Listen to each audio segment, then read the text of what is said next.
فرشتہ نور سے پیدا کیا گیا ہے، وہ پاک ہے، وہ اللہ کے کسی حکم کی خلاف ورزی کر ہی نہیں سکتا۔ لا یعصون اللہ ما امرہم ویفعلون ما یؤمرون، وہ جو بھی اللہ تعالیٰ حکم دیتا ہے اس کی کوئی معصیت یا نافرمانی نہیں کرتے، بلکہ جو حکم لیا جاتا ہے مان لیتے۔ ذرا سا اشکال ہوا تھا، پوچھ لیا، جواب مل گیا، خاموش ہو گئے بس۔ لیکن عزازیل نامی ایک جن تھا، جو ایک تو جن ہونے کی نسبت سے فرشتوں سے کچھ نہ کچھ مماثلت تھی، قرب تھا، دوسرے یہ علم میں، زہد میں، عبادت میں اتنا اونچا تھا، اتنا اونچا تھا، اتنا اونچا تھا کہ یہ ملائکہ ہی کے صف میں شامل ہو گیا۔ اس نے علم بغاوت بلند کر دیا۔ جب حکم دیا گیا کہ سجدہ کرو آدم کو، اب یہ دیکھیے کس قدر یہ اہم مضمون ہے، اور آپ سوچ رہے ہیں یہ باتیں آج پہلی مرتبہ ہمیں اس طرح سنائی جا رہی ہیں، یہ باتیں تو علم میں آتی نہیں ہمارے۔ وجہ کیا ہے؟ آپ کو دلچسپی نہیں ان چیزوں سے۔ جدید تہذیب نے ان چیزوں کی اہمیت کو زیرو کر دیا۔ قرآن میں اہمیت کا کیا عالم ہے؟ 7 جگہ یہ مضمون قرآن میں آیا کہ فرشتوں کو ہم نے حکم دیا سجدہ کرو آدم کو، سب نے سجدہ کیا۔ فسجد الملائکۃ کلھم اجمعون، سارے کے سارے، کل کے کل، سب نے مل کر سجدہ کیا آدم کو، اللہ کے حکم کی فوراً تعمیل کر دی، الا ابلیس ابا واستکبر وکان من الکافرین، ابلیس نے نہیں کیا، انکار کیا، استکبار کیا، گھمنڈ کیا۔ اور اس کو سورہ کہف میں بیان کر دیا گیا، یہ اس لیے کہ وہ اصل میں جنات میں سے تھا، اگرچہ شامل تو تھا فرشتوں میں اس وقت، کانا من الجن ففسق عن امر ربہ، وہ اصل میں جنات میں سے تھا، اس وجہ سے وہ اپنے رب کے اس فیصلے کے خلاف کھڑا ہو گیا، سرکشی تھی اس میں۔ یہ معاملہ اتنا اہم ہے، اب آپ سمجھیے کہ 7 مرتبہ سورہ بقرہ، سورہ اعراف، سورہ حجر، سورہ بنی اسرائیل، سورہ کہف، سورہ طٰہٰ، سورہ صاد، 6 مکی صورتوں میں ذکر ہے یہ، اور ایک مدنی صورت سورہ بقرہ۔ ان میں سے اکثر مقامات پر پھر جب اللہ نے کہا کہ اچھا تم نے یہ سرکشی کی ہے اور ہمارے حکم کی خلاف ورزی کی ہے تو یہاں سے نکل جاؤ، دفع ہو جاؤ، تم مردود ہو، مردود، ملعون، ان علیک لعنتی الی یوم الدین، اب تجھ پر لعنت رہے گی میری قیامت کے دن۔ اس نے کہا اچھا پروردگار پھر مجھے ذرا مہلت دے دے، رب فانظرنی الی یوم یبعثون، قیامت تک میری زندگی طویل کر دے۔ فذهب فإنک من المنظرین، کہہ دیا اچھا جاؤ، تمہاری یہ درخواست بھی ہم نے قبول کی۔ اس نے کہا پروردگار اب میں اس آدم کو بھی گمراہ کر کے چھوڑوں گا اور آدم کی نسل کو تباہ کر کے چھوڑوں گا۔ انتہائی شدید چیلنج کے انداز میں یہ قرآن مجید میں 4-5 مرتبہ مضمون ہے۔ میں نے صرف 2 جگہ سے آپ کو اس وقت کوٹ کر کے سنایا تھا۔ سورہ اعراف میں اللہ تعالیٰ فرماتے ہیں قالا، اس پر ابلیس نے کہا فبما اغویتنی، تو اے رب جو تو نے مجھے گمراہ کیا ہے، مجھے ذلیل کر دیا، مجھ پر فوقیت دے دی، اس کو انا خیر منہ، میں اس سے بہتر ہوں، خلقتنی من نار وخلقتہ من طین، بنایا تو نے مجھے آگ سے اور اس کو بنایا مٹی سے، پھر مجھ سے مطالبہ کہ میں سجدہ کروں، اور میں نے سجدہ نہیں کیا تو اب تو نے مجھے ملعون قرار دے دیا۔ قال فبما اغویتنی لأقعدن لهم صراطک المستقیم، اب میں یہ نسل آدم کے لیے، اس کو برباد کرنے کے لیے تیری سیدھی راہ کے اوپر گھات میں بیٹھوں گا، سیدھے راستے پر چلنے نہیں دوں گا۔ ثم لآتینہم من بین ایدیہم، پھر میں ان پر حملہ آور ہوں گا، ان کے سامنے سے بھی، ومن خلفہم، ان کے پیچھے سے بھی، وعن ایمانہم، ان کے داہنی جانب سے بھی، وعن شمائلہم، اور ان کے بائیں جانب سے بھی، ولا تجد اکثرہم شاکرین، اور تو دیکھے گا کہ ان کی اکثریت تیری شکر گزار بندوں پر مشتمل نہیں ہوگی۔ یہ چیلنج تھا۔ اور ایک چھوٹا سا چیلنج جو سورہ صاد میں آیا ہے، اور یہاں تو اس نے اللہ کے جلال کی قسم کھا کر کہا قال فبعزتک لأغوینہم اجمعین، اے رب تیری عزت، تیرے جلال کی قسم ہے میں ان سب کو گمراہ کر کے چھوڑوں گا، الا عبادک منہم المخلصین، سوائے ان میں سے وہ کچھ لوگ جنہیں تو خالص اپنا بندہ بنا لے، جنہیں تو اپنا بندہ بنا لے، مخلص، مخلص نہیں، مخلص، یہ مفعول ہے، فاعل نہیں ہے، جسے تو بنا لے۔ بعض لوگوں کو اللہ چن لیتا ہے، هو اجتباکم، تمہیں چن لیا ہے۔ استفاء، اجتباء، بس وہ بچیں گے جن کو تو اپنی خاص امان میں لے لے گا، باقی میں سب کو گمراہ کر کے چھوڑوں۔ یہ ہے اصل دنیا میں نوع انسانی کا ابدی دشمن، ازلی سے ابدی تک۔ اور اس میں نوٹ کیجئے کہ اس کی اصل بنیاد کیا ہوئی؟ دو لفظ، تکبر اور حسد۔ استکبرا، تکبر کیا، انا خیر منہ، میں اس سے بہتر ہوں۔ یہ ساری بس کی گانٹھ یہی ہے، سب سے بڑی گمراہی کی وجہ یہی ہے۔ اسی لیے کہا ہے حدیث میں، لن يدخل الجنہ من کان فی قلبہ مثقال حبۃ من کبر، جنت میں ہرگز وہ شخص کبھی بھی داخل نہیں ہو سکے گا جس کے دل میں رائے کے دانے کے برابر بھی کبر۔ تکبر سب سے بڑا جو الکبر و ردائی، اللہ فرماتا ہے یہ تکبر، یہ تو میری چادر ہے۔ کوئی شخص تکبر کرتا ہے تو گویا میری چادر گھسیٹ رہا ہے میرے کندھے سے۔ عرب میں کسی شخص کی توہین کرنی ہوتی تھی تو اس کی چادر گھسیٹتے تھے، ننگا کر دیا گویا۔ یہ میری ردائی ہے، الکبر و ردائی، یہ میری چادر ہے، یہ جامہ مجھے زیب دیتا ہے، مجھ پر راستہ تھا۔ اور حسد، آدم کو جو برتری عطا ہو گئی، اس حسد کی آگ میں وہ جل اور اس کا انتقام لینا چاہتا ہے۔ آدم سے بھی، آدم کو بھی گمراہ کیا، جنت سے نکلوایا۔ ایسے نکلنا تو انہیں تھا ہی مشیت اذنی میں، لیکن فوری طور پر اللہ کے حکم کی خلاف ورزی تو کروائی نا۔ فعصى آدم ربہ فغوى، آدم نے اپنے رب کے حکم کی نافرمانی کی اور گمراہ ہوا عارضی طور پر۔ یہ دوسری بات ہے، توبہ کر لی، اللہ نے توبہ قبول فرما لی، معاف کر دیا۔ وہ مستقل جو ہے وہ نسل انسانی پر اس گناہ کا اثر متوارث طور پر نہیں آ رہا ہے، ختم ہو چکا معاملہ، ہوا تھا ہو گیا۔ فتلقى آدم من ربہ کلمات فتاب علیہ انہ هو التواب الرحیم۔ اور توبہ کی شان یہ ہے جب وہ قبول ہو جائے اللہ کی جناب میں، کیا تائب من الذنب کمن لا ذنب لہ، گناہ سے توبہ کرنے والا ایسے ہوتا ہے جیسے اس نے کبھی گناہ کیا ہی نہیں تھا۔ لیکن بارہ کو گمراہ کرنے میں کامیاب ہو گیا، حضرت آدم اور حوا کو بھی، اور نوع انسانی کی عظیم اکثریت، عظیم اکثریت، عظیم اکثریت اس کے داؤ میں آئی ہوئی ہے نہیں۔ کتنے ہیں وہ عباد اللہ المخلصین، الا عبادک منہم المخلصین، کتنے جو واقعتاً خالصتاً اللہ کے بندے بن گئے، مجھے اللہ نے اپنا بنا لیا، اپنا قرار دے دیا۔ اب اس کے ساتھ نوٹ کیجئے، اس ابلیس کے ساتھ ایک فوج بھی ہے جسے قرآن مجید میں کہا گیا ہے یہ اس کی پارٹی ہے، حزب الشیطان، یہ اکیلا نہیں ہے۔ ایک تو وہ عزازیل ہے، اس کی طویل ترین عمر اللہ نے دے دی، وہ تو قیامت تک رہے گا۔ باقی بھی جنات جو ہیں ان کی نسل میں سے، یا اس کی نوع میں سے، اس کی نسل میں سے، جنات کی عمریں انسانوں کی عمروں سے زیادہ ہیں، بہت زیادہ ہیں، لیکن پھر بھی اتنی نہیں ہے۔ یہ خاص ہے اس کا معاملہ کہ اس نے کہا تھا رب انظرنی الی یوم یبعثون، مجھے دے دے مہلت اس وقت تک تاکہ میں ثابت کر کے دکھا دوں کہ جسے تو نے یہ خلافت دیا یہ اس کا اہل نہیں ہے۔ Let me prove this point ولا تجد اکثرهم شاکرین، تو ان کی اکثریت کو شکر گزار نہیں پائے گا۔ وہ ابلیس جو ہے وہ ریکروٹ کرتا ہے اپنے فوجی، اول تو خود جنات میں سے جو اس کے نمبر 1 لشکری ہے۔ قرآن مجید میں اس کا اشارہ دیا گیا ہے، انہو یراکم ہوا وقبیلہ من حیث لا ترونہم۔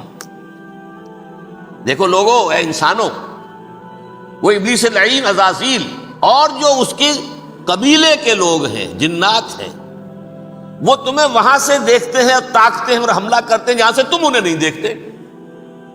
وہ غیر مرئی ہیں، انویزیبل ہیں، تمہیں نظر نہیں آتے۔ ویزیبل دشمن کا وار تو روک لو گے، انویزیبل کا کیسے روکو گے؟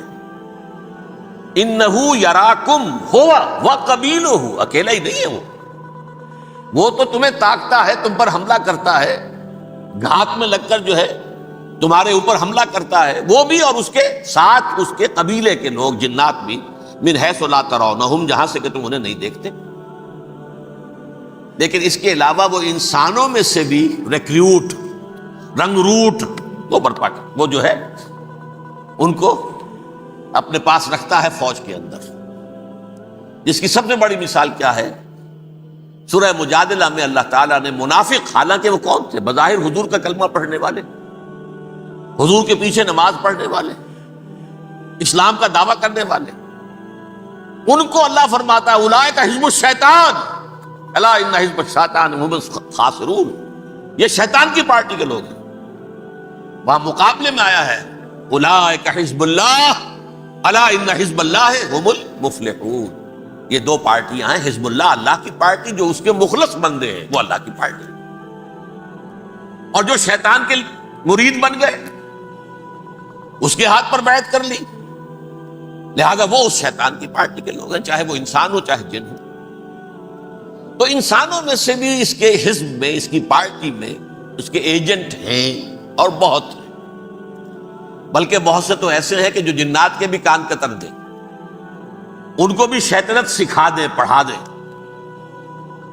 لیکن اب ایک بات سمجھیے، ایک دنیا میں نسل اور قوم بھی ایسی ہے جو ایک خاص وقت سے بحیثیت مجموعی من حیث القوم ابلیس کی ایجنٹ بن گئی۔ وہ کون ہے؟ وہ یہودی۔ یہ یہودی قوم جو ہے، اس میں ایک تو کچھ یہ کہ ان کی فطرت کے اندر یہ تھا کہ ہم ہیں اصل انسان، باقی انسان جو ہے وہ انسان نما حیوان ہے، ان کی کوئی حیثیت ہی نہیں، ہم ہیں اصل انسان، نحن ابناء اللہ واحباؤہ۔ باقی یہ جینٹائلز، یہ گوئمز، غیر یہودی، یہ تو حیوانات ہیں۔ اب جیسے کہ انسانوں کو حق ہے کہ حیوانوں کو ایکسپلائٹ کریں، استعمال کریں، گھوڑے کو آپ ٹانگے میں باندھتے ہیں کہ نہیں؟ اس کی پسینے کی اور محنت کی کمائی ہے جو کھاتا ہے ٹانگا چلانے والا۔ البتہ یہ ضرور ہے کہ چونکہ اگلے روز پھر جوتنا ہے تو کچھ نہ کچھ تو اسے بھی کھلائے گا نا، اپنی کمائی میں سے کچھ دانے کھلائے گا، کچھ اور گھاس دے گا، یا بیل کو جوتنا ہے ہل میں تو کچھ نہ کچھ اس کو دینا ہوگا کھانے، لیکن پھر اسے استعمال کرنا۔ تو ان کا مستقل قول یہ ہے کہ اصل انسان ہم ہیں، باقی پوری نوع انسانی ہمارے لیے حیوانوں کے درجے میں، ہم چاہیں جس طرح انہیں استعمال کریں، ایکسپلائٹ کریں، دھوکہ دیں، جیسے چاہیں لوٹیں کھسوٹیں، سب کچھ کریں، بدہضی کریں، ان سے سود لیں، سب کریں، جو بھی ممکن طریقہ ہو، یہ ہمارے لیے ہم ڈومینیٹ کریں گے، اور یہ در حقیقت ہمارے اعلی کار ہیں۔ ایک تو اس اعتبار سے یہود بقیہ پوری نوع انسانی کے دشمن بن گئے۔ قرآن مجید کی وہ آیت بھی میں نے آپ کو سنائی ہے، وَقَالُوا لَيْسَ عَلَيْنَا فِي الْأُمِّيِّينَ سَبِيلٌ، یہ امیین کہتے تھے نا ان کو، جو غیر یہودی ہیں، کیونکہ ان کے پاس کتاب تھی، تورات تھی، اور کتاب نہیں تھی کسی کے پاس، لہذا یہ ان پڑھ ہے، پاگل ہے، جاہل ہے، امی ہے، ہم ہیں صاحب کتاب، ہمارے پاس شریعت، ہمارے پاس کتاب، یہ لوگ ان پڑھ ہیں، جاہل۔ لیس علینا فی الامیین سبیل، ان امیین کو ہم لوٹیں کھسوٹیں، دھوکہ دیں، فریب سے جو کریں، چوری کریں، ڈاکہ ڈالیں، جیب کے قطرے، جس طرح بھی کریں ہمارے لیے جائز ہے، ہمارے اوپر کوئی گرفت نہیں ہوگی۔ اللہ تعالیٰ ہم سے یہ نہیں پوچھے گا تم نے جھوٹ کیوں بولا تھا اس کے ساتھ، تم نے وعدہ خلافی کیوں کی تھی اس کے ساتھ، تم نے کیوں دھوکہ دیا تھا اس کو، تم نے کیوں اس کا مال جو ہے غبن کر لیا تھا، ہڑپ کر لیا تھا، نہیں، ہم پر پوچھ نہیں ہے۔ اس اعتبار سے ایک تو یہ انسانیت کی دشمنی ان کی گھٹی میں پڑ گئی، اس غلط خیال کی وجہ سے ہم تو بخشے بخشائے ہیں، we are the chosen people of the Lord, ہمیں تو اللہ اگر جہنم میں داخل بھی کرے گا تو صرف چند دن، لن تمسنا النار الا ایاما معدودات، باقی اصل میں تو ہم تو اللہ کے پسندیدہ، نحن ابناء اللہ واحباؤہ، اس کے بیٹوں کے مانند ہیں، بڑے چہیتے ہیں، لاڈلے ہیں۔ یہ باقی دنیا، باقی انسان ہماری چراہ گاہ ہے، جیسے چاہیں چریں، جس طرح چاہیں ہڑپ کر جائیں۔ یہ تو ان کا پہلے سے مستقل معاملہ تھا، لیکن اس کے بعد ان کی تاریخ میں ایک دور وہ آیا جب حضرت مسیح علیہ السلام ان میں مبعوث کیے گئے۔ یہ 1400 سالہ تاریخ کا کلائمیکس ہے یہود کی۔ جب کتاب انہیں دی گئی تھی تورات حضرت موسیٰ کے ذریعے، وہ 1400 قبل مسیح کا واقعہ ہے۔ اس وقت سے لے کر اللہ کا وہ فضل ان پر ہوا کہ کوئی ایک لمحہ ایسا نہیں آیا 1400 برس میں کہ ان کے ہاں کوئی نہ کوئی نبی موجود نہیں۔ یہ تار ٹوٹا ہی نہیں، 2 سے شروع ہوا، موسیٰ ہارون علیہ السلام، اور 1400 برس کے بعد پھر آخری 2 ہیں، عیسیٰ اور یحییٰ علیہ السلام، یوں سمجھ لیجئے، اور اس کے درمیان یہ تار ہے، اور اس تار میں کوئی ایک لمحہ ایسا نہیں آیا کہ کوئی نبی موجود ہے۔ اس میں اتار چڑھاؤ بہت سے آئے ہیں، اس کا وہ میرا موضوع نہیں ہے اس وقت۔ قبل مسیح کی تاریخ جو ہے وہ میرا موضوع نہیں ہے۔ قرآن مجید میں سورہ بنی اسرائیل کے پہلے رکوع میں اس کا تذکرہ موجود ہے۔ وَقَضَيْنَا إِلَىٰ بَنِي إِسْرَائِيلَ فِي الْكِتَابِ لَتُفْسِدُنَّ فِي الْأَرْضِ مَرَّتَيْنِ وَلَتَعْلُنَّ عُلُوًّا كَبِيرًا، 2 مرتبہ ان پر عذاب کے کوڑے برسے، پہلے اشوریوں کے ذریعے سے جو شامی تھے، سیرینز اشوری کہلاتے، پھر بابلیوں کے ذریعے سے یعنی عراقیوں کے ذریعے سے، بیبیلونیا نام تھا عراق کا پہلے، ان پر بہت بڑی بڑی تباہیاں آئیں، اللہ تعالیٰ کی طرف سے عذاب آئے۔ اس کے بعد پھر دوسرے دور میں دوسرا اقتدار کا دور آیا، خربستیاں بڑھ گئیں، تو پہلے گریکس کے ذریعے سے، یونانیوں کے ذریعے سے، اور پھر رومیوں کے ذریعے سے پسوایا گیا۔ یہ دور گزر چکے تھے ان پر، 2 عروج کے دور اور 2 زوال کے دور۔ میری چھوٹی سی کتاب ہے تنظیم اسلامی کا تاریخی پس منظر، شاید 6-7 روپے کی ہوگی، اس کو آپ دیکھیں گے تو اس میں اس کا پورا نقشہ آپ کو مل جائے گا۔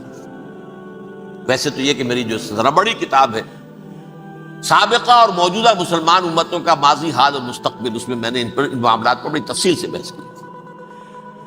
بہرحال یہ جو دور تھا ان کا 1400 سالہ، وہ اونچ نیچ سے ہوتا ہوا جب آیا ہے حضرت مسیح کی بعثت پر، تو ان کی شرارت کی انتہا یہ ہو گئی کہ اللہ تعالیٰ نے مسیح کو رسول بنا کر بھیجا، رسولاً الی بنی اسرائیل۔ حضرت موسیٰ اور حضرت عیسیٰ کے درمیان رسول کوئی نہیں ہے، سب نبی ہیں۔ حضرت موسیٰ رسول تھے اور حضرت عیسیٰ رسول، درمیان میں داؤد ہو، سلیمان ہو، یشعیاء ہو، زکریا ہو، یہ سب نبی ہیں، یحییٰ نبی ہے، رسول نہیں ہے۔ لہذا وہ شہید کر دیے گئے، رسول شہید نہیں ہو سکتا، قتل نہیں ہو سکتا۔ لیکن عیسیٰ اور موسیٰ کے درمیان 1400 برس ان کے جو ہیں، اس کا کلائمیکس ہے حضرت مسیح علیہ السلام کی بعثت، اور حضرت مسیح علیہ السلام کو جسے اللہ نے اپنی روح قرار دیا، روح منہ، کلمتہ القاہا الی مریم، اللہ کا کلمہ، عظیم ترین معجزات۔ انہوں نے کیا کہا؟ یہ ولد الزنا ہے، حرام زادہ ہے، معاذ اللہ، نقل کفر نباشد، یہ جادوگر ہے، یہ مرتد ہے، یہ واجب القتل۔ اصل حکومت اس وقت رومیوں کی تھی حکومت، لیکن انہوں نے انہیں آٹونومی دے رکھی تھی، اپنے مذہبی معاملات تم خود طے کر سکتے۔ تو قائفاس جو اس وقت کا ان کا ہیڈ ربائی تھا سب سے بڑا، اس کی عدالت نے فیصلہ کیا مسیح کو سولی چڑھا دیا جائے۔ پائلیٹس پونٹس، اس کے پاس ان کی ازداشت پہنچ گئی، یہ ہمارا مجرم ہے مذہبی، یہ مرتد ہے، یہ کافر ہے، یہ جادوگر ہے، یہ واجب القتل ہے، اسے قتل کر دو، سولی چڑھا دو۔ خیر وہ لمبی بات ہو جائے گی، اس نے تو اپنے ہاتھ دھوئے کہ صاحب ہمارے پاس کوئی جرم نہیں ہے اس کے خلاف، تم کہتے ہو تو ٹھیک ہے، سولی چڑھا دیتے۔ یہ دوسری بات ہے کہ اللہ نے حضرت مسیح کو اٹھا لیا آسمان پر، ان کی جگہ وہ شخص سولی چڑھا جس نے غداری کر کے گرفتار کروایا تھا، جوڈاس اسکیریوٹ، اس کی شکل اللہ نے بدل دی حضرت مسیح کی سی، اور حضرت مسیح کو فرشتے اٹھا کے اوپر لے گئے، وہ زندہ آسمان پر اٹھا لیے گئے۔ اور یہ ساری تفاصیل نہ قرآن میں ہے نہ حدیث میں ہے، یہ انجیل میں ہے، لیکن انجیل کون سی؟ برنباس کی انجیل، gospel of the Lord according to Saint Barnabas. یہ حواریین مسیح میں سے تھے، لیکن عیسائی ان کو تسلیم نہیں کرتے، ان کی بائبل کو صحیح نہیں مانتے، کینونیکل نہیں مانتے۔ 100 انجیلیں تھیں، 104 تھیں، جن میں سے 4 چنی ہیں انہوں نے، یہ متی اور جان اور مرقس مارکس، یہ ہے، تو یہ 4 انجیلیں ہیں، انہوں نے تسلیم کیے کہ یہ کینونیکلز ہیں، یہ تو ہیں حقیقی، باقی جو ہے 100 اس کو وہ تسلیم نہیں کرتے۔ ان میں سے ایک ہے یہ برنباس، اس میں یہ تفصیل ہے کہ اللہ تعالیٰ نے اس شخص کی، جیوڈاس کی، یہودا جیوڈاس اس کو انگریزی میں کہتے ہیں، اس کی شکل بدل دی حضرت مسیح کی سی، وہ گرفتار ہوا، وہ سولی چڑھا۔ وہ غدار تھا، غداری کی سزا اسے ملنی تھی، وہ مل گئی۔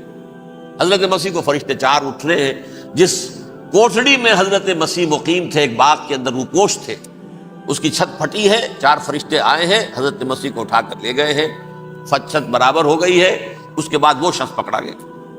بہرحال حضرت مسیح کو اللہ نے اٹھا لیا آسمان۔ لیکن وہ دن ہے کہ اس قوم کو اب مغضوب علیہم قرار دے دیا گیا۔ نوٹ کر لیجئے، اصل میں تو ہونا یہ چاہیے تھا کہ رسول کی جان کے درپے جب کوئی امت ہو جاتی تھی تو اللہ کا قاعدہ یہ تھا کہ اس امت کو نسیہ منسیہ کر دیا جائے۔ حضرت نوح کی قوم کو ختم کیا یا نہیں؟ حضرت ہود کی نگاہوں کے سامنے قوم عاد برباد کی گئی یا نہیں؟ حضرت صالح کی نگاہوں کے سامنے قوم سمود برباد ہوئی؟ یہ اللہ کا قاعدہ رہا۔ سدوم اور عمورہ کی بستیاں حضرت لوط علیہ السلام جہاں بھیجے گئے، مدین کا علاقہ جہاں حضرت شعیب بھیجے گئے، آل فرعون جن کی طرف موسیٰ کو بھیجا گیا، سب ہلاک کر دیے گئے۔ کیونکہ رسولوں کے بارے میں اللہ کا ذات، نبیوں کے بارے میں یہ بات نہیں ہے۔ نبی آیا، اس نے دعوت دی، جس نے مان لیا اچھا کیا، اپنے لیے اچھا کیا، نہیں مانا اس کی اپنی جو ہے آپ برباد ہو گئی۔ دنیا میں کوئی فیصلہ اس کا نہیں ہوتا، لیکن رسولوں کا معاملہ یہ ہوتا ہے کہ دنیا میں وہ اللہ کی عدالت بن کر آتے ہیں، مانو گے تو بچو گے، نہیں مانو گے ہلاک کر دو۔ تو اس اعتبار سے وہ مستحق تو ہو چکے تھے اس کے کہ انہیں ہلاک کر دیا جائے۔ اب اللہ کی کوئی خصوصی مشیت ہے، اس میں کیا حکمت ہے، وہ ہے ایک حکمت، میں بعد میں اگر وقت ہوا تو بتاؤں گا۔ فیصلہ یہ کیا اللہ نے کہ حضرت مسیح کو تو اٹھا لیا زندہ، اور ان کی رسی ابھی مزید دراز کر دی، کہ ان کو ابھی مہلت دے دی کہ تمہیں آخری استیصال، جس کو عذاب اکبر کہتا ہے قرآن، سورہ سجدہ جو حضور ہر جمعے کی پہلی رکعت میں فجر میں پڑھتے تھے، وَلَنُذِيقَنَّهُم مِّنَ الْعَذَابِ الْأَدْنَىٰ دُونَ الْعَذَابِ الْأَكْبَرِ لَعَلَّهُمْ يَرْجِعُونَ۔ چھوٹے چھوٹے عذاب اور ایک بڑا عذاب، جبکہ قوم بالکل برباد، نسیہ منسیہ، کأن لم یغنوا فیہا، ایسے ہو جائیں جیسے کوئی تھے ہی نہیں آبادیاں، لا یرا الا مساکنہم، اب ان کے مسکن نظر آتے ہیں، مکین نظر نہیں آتے۔ یہ عذاب اکبر جو ہے وہ ان پر نہیں آیا، حالانکہ وہ مستحق ہو گئے تھے اسی وقت۔ اس کو یوں سمجھیے کہ کسی شخص کو پھانسی کا حکم تو ہو جائے، ایگزیکیوشن نہیں ہوتا ہے، کئی سال گزر جاتے ہیں پڑے ہوئے، اور معاملات جو ہیں وہ چلتے رہتے ہیں۔ یہ معاملہ ہوا اس کے ساتھ، ورنہ یہ مستحق ہو چکے تھے آخری بربادی تباہی کے، عذاب استیصال، جڑ سے کاٹ دینے والا عذاب، وہ آ سکتا تھا ان پر اسی وقت، لیکن اللہ نے ان کی مہلت دراز کی۔ لیکن اس کے بعد اللہ نے ان کو ایک اور موقع دیا، 600 برس بعد حضرت مسیح کے، محمد الرسول اللہ صلی اللہ علیہ وسلم کی بعثت کی۔ اور یہ میں سمجھتا ہوں کہ اس قوم پر اللہ کا اتنا بڑا فضل تھا، اتنا بڑا فضل تھا، اتنا بڑا فضل تھا۔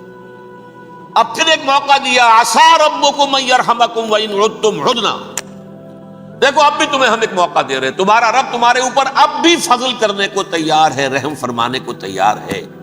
ان ھذا القرآن یہدی للتی ہی اقوم، اس قرآن کے سائے میں آ جاؤ، یہ شاہدرا ہے ہدایت میں آنے کا، اس میں داخل ہو جاؤ، محمد کی تصدیق کرو صلی اللہ علیہ وسلم، دامن محمدی میں آ جاؤ، اب بھی ہم تمہارے گناہ بخش دیں گے۔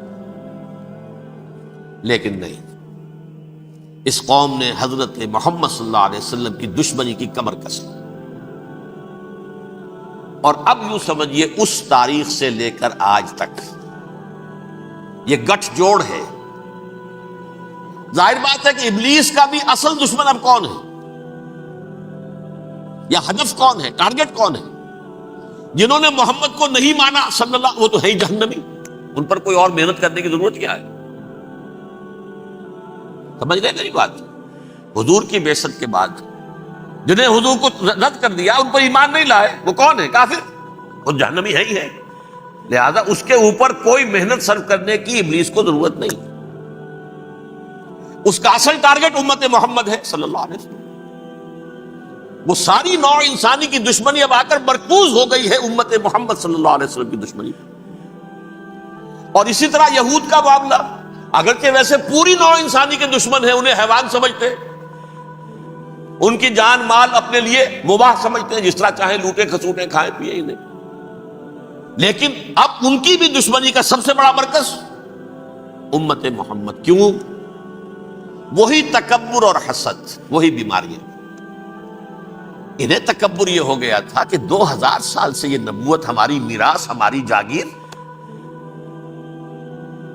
بنو اسرائیل کے اندر سینکڑوں نبی آئے، 3 کتابیں اللہ نے ہمیں عطا کی. یہ کہاں سے آ گیا محمد صلی اللہ علیہ وسلم؟ معاذ اللہ ثم معاذ اللہ. یہ امیین میں سے، یہ جنٹائز میں سے، یہ گوئنز میں سے، یہ حقیر ان پڑھ. کہاں ہم، کہاں یہ نہیں تسلیم کریں گے. حالانکہ قرآن کہتا ہے یعرفونہ کما یعرفون ابناہم. ان کے علماء ایسے پہچانتے تھے حضور کو جیسے اپنے بیٹوں کو پہچانتے کہ یہ آخری نبی ہے. لیکن تکبر اور حسد کی آگ میں جل اٹھے. اب ان کے بھی دشمنی کس سے ہے؟ محمد اور امت محمد صلی اللہ علیہ وسلم. یہ گٹھ جوڑ ہے. اب دیکھیے، یہ ہے میری گفتگو کا اب تک کی گفتگو کا حاصل. یہ گٹھ جوڑ ایک غیر مرئی دنیا، انویزیبل دنیا کا ابلیس لعین اور جنات میں سے اس کے لشکری فوج. انسانوں میں سے ویسے تو اور بھی بہت جگہ اس کے ایجنٹ ہے، مسلمانوں میں بھی ہے، لیکن بحیثیت قوم، بحیثیت مجموعی، ایک پوری قوم، ایک پوری نسل جو ہے اس کے ساتھ گٹھ جوڑ ہے. ان دونوں کی گٹھ جوڑی کے ساتھ یہ دشمن دون ہیں انسانیت کے.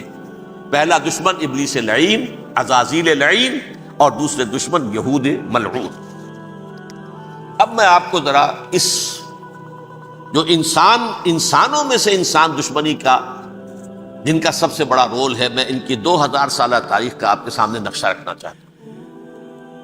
ان 1400 سال کا تو میں نے صرف 4 آپ کو پوائنٹس بتائے. موسیٰ سے عیسیٰ تک 1400 برس علیہ الصلوۃ والسلام. 2 مرتبہ عروج، 2 مرتبہ زوال. اشیریوں کے ہاتھوں پٹوائی، بابلیوں کے ہاتھوں پٹانا، گریکس کے ہاتھوں مرمت، رومنس کے ہاتھوں مرمت. یہ جو 2000 سال ہیں، کیونکہ اب تو ظاہر بات ہے 21ویں صدی شروع ہو گئی، 20 صدیاں حضرت مسیح کو پوری ہو گئیں. پہلی بات نوٹ کیجئے، حضرت مسیح کی پیدائش ہے سن 1 قبل مسیح. یہ نکتہ آپ نے کبھی سنا ہے یا نہیں؟ جب ملینیم کا سلسلہ شروع ہوا تھا پچھلے سال تو میں نے بیان کر دیا تھا کہ ایک عجیب حساب کے اندر انہوں نے غلطی کی ہوئی ہے. حضرت مسیح کی پیدائش ہوئی 25 دسمبر کو. سن انہوں نے شروع کر دیا، جو اس کے بعد جنوری آئی تو پہلا سال شروع ہو گیا. اگر جنوری سے پہلا سال شروع ہوا تو یہ 6 دن جو ہے تو اس کے پچھلے سال میں تھے. لہذا کہا جائے گا کہ Jesus Christ was born 1 year before Christ BC. تو 1 قبل مسیح میں حضرت مسیح کی پیدائش ہوئی. یہ آخری اسرائیلی نبی اور رسول. یہودی علماء کی مخالفت، دشمنی، سولی پر چڑھوا دینا میں بیان کر چکا ہوں. سن 33 عیسوی میں جبکہ حضرت مسیح کی عمر 33 برس تھی، اللہ تعالیٰ نے انہیں زندہ آسمان پر اٹھا لیا. لیکن یہودیوں نے اپنے خیال کے مطابق انہیں سولی پر چڑھوا دیا، ان کی موت واقع ہوئی.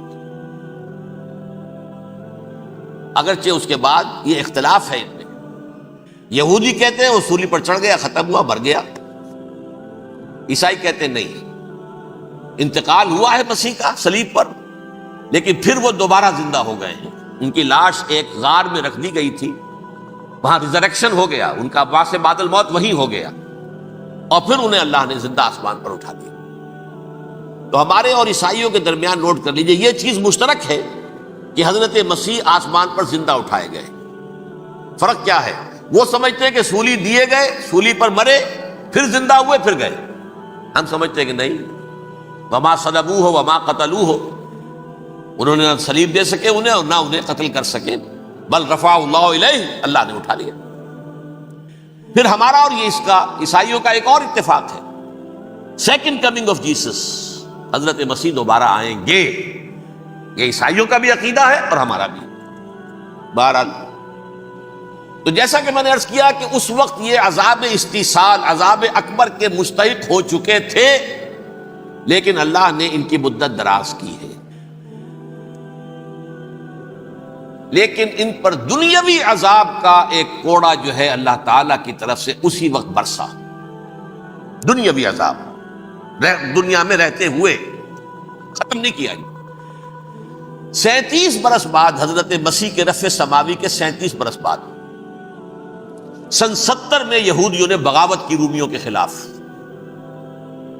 رومی ٹائٹس جنرل تھا ایک، اس نے پھر جو حملہ کیا ہے 1,33,000 یہودی ایک دن میں قتل کیا یروشلم میں، اور ہیکل سلیمانی گرا دیا۔ وہ ہیکل پہلے بھی گرا تھا، پہلے 1400 سال کے دوران میں بھی نبوکدنضر نے گرایا تھا، لیکن پھر اس کے 150 سال بعد انہوں نے دوبارہ بنا لیا تھا، اس لیے وہ اسے سیکنڈ ٹیمپل کہتے ہیں۔ پہلا ٹیمپل جو حضرت سلیمان نے بنایا تھا نبوکدنضر نے گرا دیا 587 قبل مسیح میں، پھر دوبارہ انہوں نے 150 سال کے بعد بنا لیا۔ وہ اس تاریخ کا حصہ ہے، میں نے جس کے بارے میں آپ کو تفصیل نہیں بتائی۔ اس میں یہ ہوا سن 70 میں وہ گرا دیا گیا، وہ آج تک گرا پڑا ہوا ہے۔ نمبر 2 یہ کہہ دیا گیا کہ یہودیوں اس ارض فلسطین سے نکل جاؤ، تم یہاں نہیں رہ سکتے ہو۔ لہذا جس کا جہاں سینگ سمایا چلا گیا، یورپ میں چلے گئے، ایشیا میں آ گئے، عرب میں آ گئے یہ 3 قبیلے جو رات بھی میں نے عرض کیا تھا، بنو قینقاع، بنو نذیر اور بنو قریظہ، یہ وہاں سے آ کے مدینے میں آباد ہو گئے۔ جس کا جہاں سینگ سمایا، افریقہ میں، ہندوستان میں، جہاں چلے گئے۔ ڈایاسپورا اسے کہتے ہیں، وہ آپ نوٹ کر لیجیے اس لفظ کو، ڈایاسپورا، ہمارا دور انتشار، جبکہ ہمیں ہماری اصل سرزمین تو فلسطین ہے، حضرت ابراہیم کا مسکن، حضرت اسحاق حضرت یعقوب کا مسکن فلسطین، یہ ہے ہماری اصل جاگیر، یہ تو ہماری جدی پشتی جاگیر ہے، لیکن یہاں سے نکال دیے گئے سن 70 عیسوی میں، اور وہاں سے لے کے 1917 تک ان کا ڈایاسپورا جاری رہا۔ یہ دور انتشار ہے۔ اس دور انتشار کے اب چند حصے ہیں جس کو میں چاہتا ہوں کہ آپ علیحدہ علیحدہ سمجھ لیں۔ دور انتشار کا جو پہلا جو ہے تقریباً 300 برس رومی حکمران تھے، وہ یہودیوں کے بھی دشمن تھے اور عیسائیوں کے بھی دشمن تھے۔ عیسائی اور یہودی ایک دوسرے کے بھی دشمن تھے، لیکن رومی سمجھتے تھے کہ یہ ایک ہی تھیلی کے چٹے بٹے ہیں۔ رومیوں کے نزدیک عیسائی بھی یہودیوں ہی کا ایک فرقہ تھے، کوئی علیحدہ مذہب تو تھا ہی نہیں۔ لہذا رومی جو ہیں رومنز، وہ ان دونوں کو ستاتے تھے، مارتے تھے، اور یہ آپس میں لڑتے تھے۔ یہودی عیسائیوں کو مارتے تھے، عیسائی یہودیوں کو مارتے تھے۔ یہ ہے 300 برس تک کی تاریخ۔ سن 300 عیسوی میں کیا ہوا؟ ایک معجزہ ہو گیا۔ بہت عظیم ایمپرر کانسٹینٹائن، قسطنطین اعظم، رومن ایمپررز میں سے بہت بڑا ایمپرر، وہ عیسائی ہو گئے۔ اب تو معاملہ بالکل تلپٹ ہو گیا، پوری سلطنت عیسائی ہو گئی۔ اب عیسائیوں کے عیش ہو گئے اور یہودیوں پہ مار پڑنی شروع ہوئی۔ اب عیسائیوں کا آپ خود سوچئے کہ جنہیں وہ خدا بنا بیٹھے ہیں، خدا کا بیٹا قرار دے رہے ہیں، ان کے قاتل کون؟ یہودی، بدماش۔ لہذا ان کی وہ پٹائی شروع ہوئی ہے یورپ میں، پوری رومن امپائر میں انہیں ذلیل کیا گیا۔ شہروں میں آمد بند، علیحدہ رہو، گھیٹوز کے اندر رہو۔ یہودی کا نام جو ہے وہ گالی بن گیا، جیسے آج بھی یہودی گالی کہتے ہیں، جیسے خنزیر کا لفظ، آخر وہ بھی اللہ کی مخلوق ہے، لیکن آپ کو معلوم ہے کوئی شخص زبان پہ نام نہیں لانا چاہتا خنزیر کا، سور کا، ہے تو مخلوق وہ بھی ایک حیوان ہے۔ ایسے ہی یہ ہے یہودی، یہودی گالی، جیوٹ گالی۔ لہذا ایک طرف تو ان دونوں کے درمیان دشمنی، جس کو قرآن کہتا ہے وَأَغْرَيْنَا بَيْنَهُمُ الْعَدَاوَةَ وَالْبَغْضَاءَ، ہم نے ان کے مابین دشمنی جو ہے پیدا کر دی۔ اور جب یہ پوری سلطنت عیسائی ہو گئی تو قافیہ تنگ ہو گیا یہودیوں کا۔ اب آئیے 571 عیسوی، یعنی جب کہ ڈایاسپورا کو کتنا عرصہ ہو چکا تھا؟ 500 برس۔ سن 70 سے شروع ہوا نا ڈایاسپورا، جب ٹائٹس نے گرایا ہے ہیکل کو اور نکال باہر کیا انہیں فلسطین سے، بھاگ جاؤ یہاں ایک یہودی بھی نہیں رہے گا۔ فلسطین سے نکال دیے گئے۔ اس کے پورے 500 برس بعد سن 571 عیسوی میں حضور کی پیدائش ہوئی، ولادت با سعادت محمد الرسول اللہ صلی اللہ علیہ وسلم۔ 610 میں آپ پر وحی کا آغاز ہوا، لیکن حضور کے ساتھ ان کا معاملہ کیا رہا؟ اول تو جبکہ حضور ابھی مکے ہی میں تھے، یہودیوں نے ریشہ دوانیاں شروع کر دی حضور کے خلاف۔ قریش مکہ کو سکھاتے تھے، پڑھاتے تھے، ان سے یہ پوچھو، ان سے یہ پوچھو، یہ اس طرح تنگ کرو، ان سے یہ امتحان لو، یہ آپ کے علم میں ہے۔ سورہ بنی اسرائیل میں، سورہ کہف میں وہ سوالات، جو امتحانی سوالات آئے تھے، ذوالقرنین کون تھا، اصحاب کہف کون تھے، تم رسول بنے پھرتے ہو تو بتاؤ، اور یہ روح کی حقیقت کیا بتاؤ۔ یہ ساری ریشہ دوانیاں کر رہے تھے بیٹھے ہوئے، ابھی وہیں پر، حضور ابھی پہنچے بھی نہیں۔ ہجرت فرما کر حضور تشریف لے آئے تو حضور نے، جسے ماسٹر سٹروک کہا جائے گا، یعنی اسٹیٹس مین شپ کا ماسٹر سٹروک، آپ نے مدینے میں آتے یہودیوں کے ساتھ پیکٹ کر دیا، جوائنٹ ڈیفنس پیکٹ آف مدینہ، کہ اگر مکے والے ہم پر حملہ کریں گے تو ہم مل جل کر ایک قوم کی حیثیت سے مقابلہ کریں گے۔ یہ میثاق مدینہ کہلاتا ہے، جس کے بہت غلط معنی پہنائے جا رہے ہیں آج کل۔ بہرحال میں موضوع میرا چونکہ یہ نہیں، میں ادھر نہیں جاؤں گا۔ لیکن ہوا کیا؟ ہر مرتبہ یہ خیانت کے مرتکب ہوئے، ان نے جو عہد کیے تھے ان سے پھرے، اندر ہی اندر سازش، ریشہ دوانی، حضور کی بدترین دشمنی۔ سورہ نساء کی آیت نمبر 12 میں، 14 میں، 13 میں فرمایا ہے، لا تزال تطلع علی خائنۃ منہم، اے نبی ہمیشہ آپ کے علم میں ان کی طرف سے خیانتیں، بددیانتیاں آتی رہیں گی، اور بار بار وہ مسلسل جنگ کی آگ بھڑکاتے تھے، قریش کو دعوت دیتے، آؤ آؤ آؤ، ہم اندر سے بغاوت کر دیں گے، تم آؤ تو صحیح، ختم کریں محمد کو اور اہل ایمان کو صلی اللہ علیہ وسلم ورضی اللہ تعالی عنہم اجمعین۔ لیکن پھر جب وہ آتے تھے تو یہ دبک جاتے تھے، ان میں ہمت نہیں تھی، میدان کے مرد نہیں رہے تھے۔ یہ سورہ حشر میں ان کا نقشہ کھینچا گیا ہے، کھلے میدان میں مقابلے کی اس کے اندر صلاحیت ہی نہیں۔ یہ تو فصیلوں کے پیچھے سے، جیسے عورتیں کہیں دیہات میں لڑائی ہوتی ہے تو مرد جو ہے گلیوں میں لڑتے ہیں، عورتیں اوپر سے پتھر پھینکتی ہیں، بس وہ کام یہ کر سکتے تھے، من ورائے جدر، فصیلوں کے پیچھے سے، جنگ میں میدان میں نہیں آ سکتے۔ بہرحال قرآن مجید میں ہے یہ، سورہ مائدہ کی آیت نمبر 64، کلما اوقدوا نارا للحرب اطفاها اللہ، اکثر و بیشتر مواقع پر تو یہ جب آگ بھڑکاتے تھے جنگ کی، اللہ اسے بجھا دیتا تھا۔ لیکن بہرحال اس کے باوجود جنگیں ہوئی، غزوہ بدر، غزوہ احد ہوئی کہ نہیں؟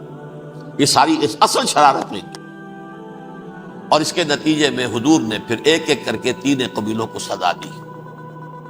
غزوہ بدر کے فوراً بعد بنو قینقاع نکالے گئے مدینے سے، غزوہ احد کے فوراً بعد بنو نذیر نکالے گئے، اور غزوہ احزاب کے بعد بنو قریظہ نکال دیے گئے۔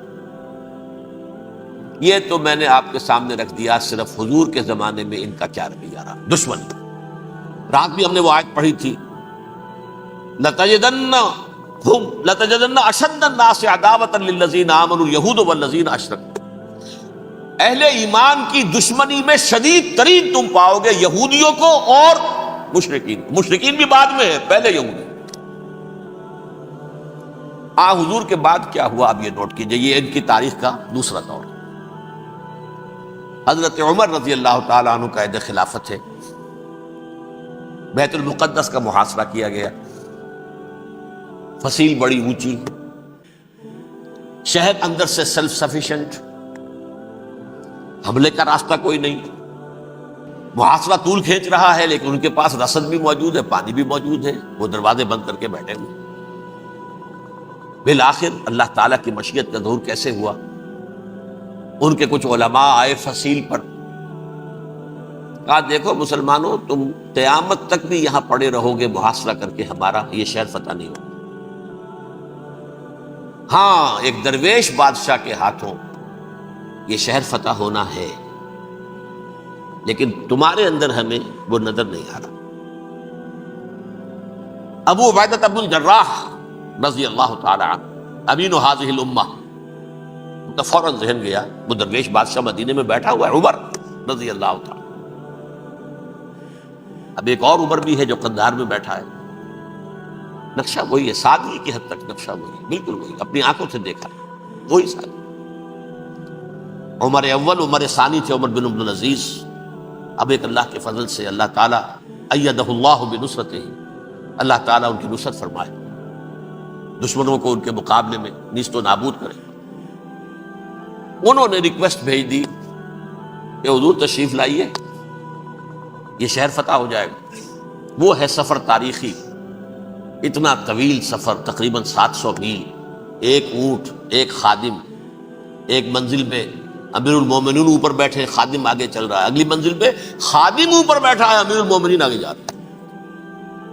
اور جب پہنچے ہیں تو وہ باری تھی خادم کی، انہوں نے ہاتھ جوڑ دیا، حضور خدا کے لیے تم کیا کہیں گے لوگ، وہ میرا برا حال کر دیں گے، تمہیں شرم نہیں آئی؟ امیر المومنین پیدل آگے چل رہے ہیں نکیل پکڑ کر، اور تم بیٹھے ہو اوپر براجمان ہو۔ حضرت عمر فرمایا الدور دورک، نہیں باری تمہاری ہے، بیٹھ۔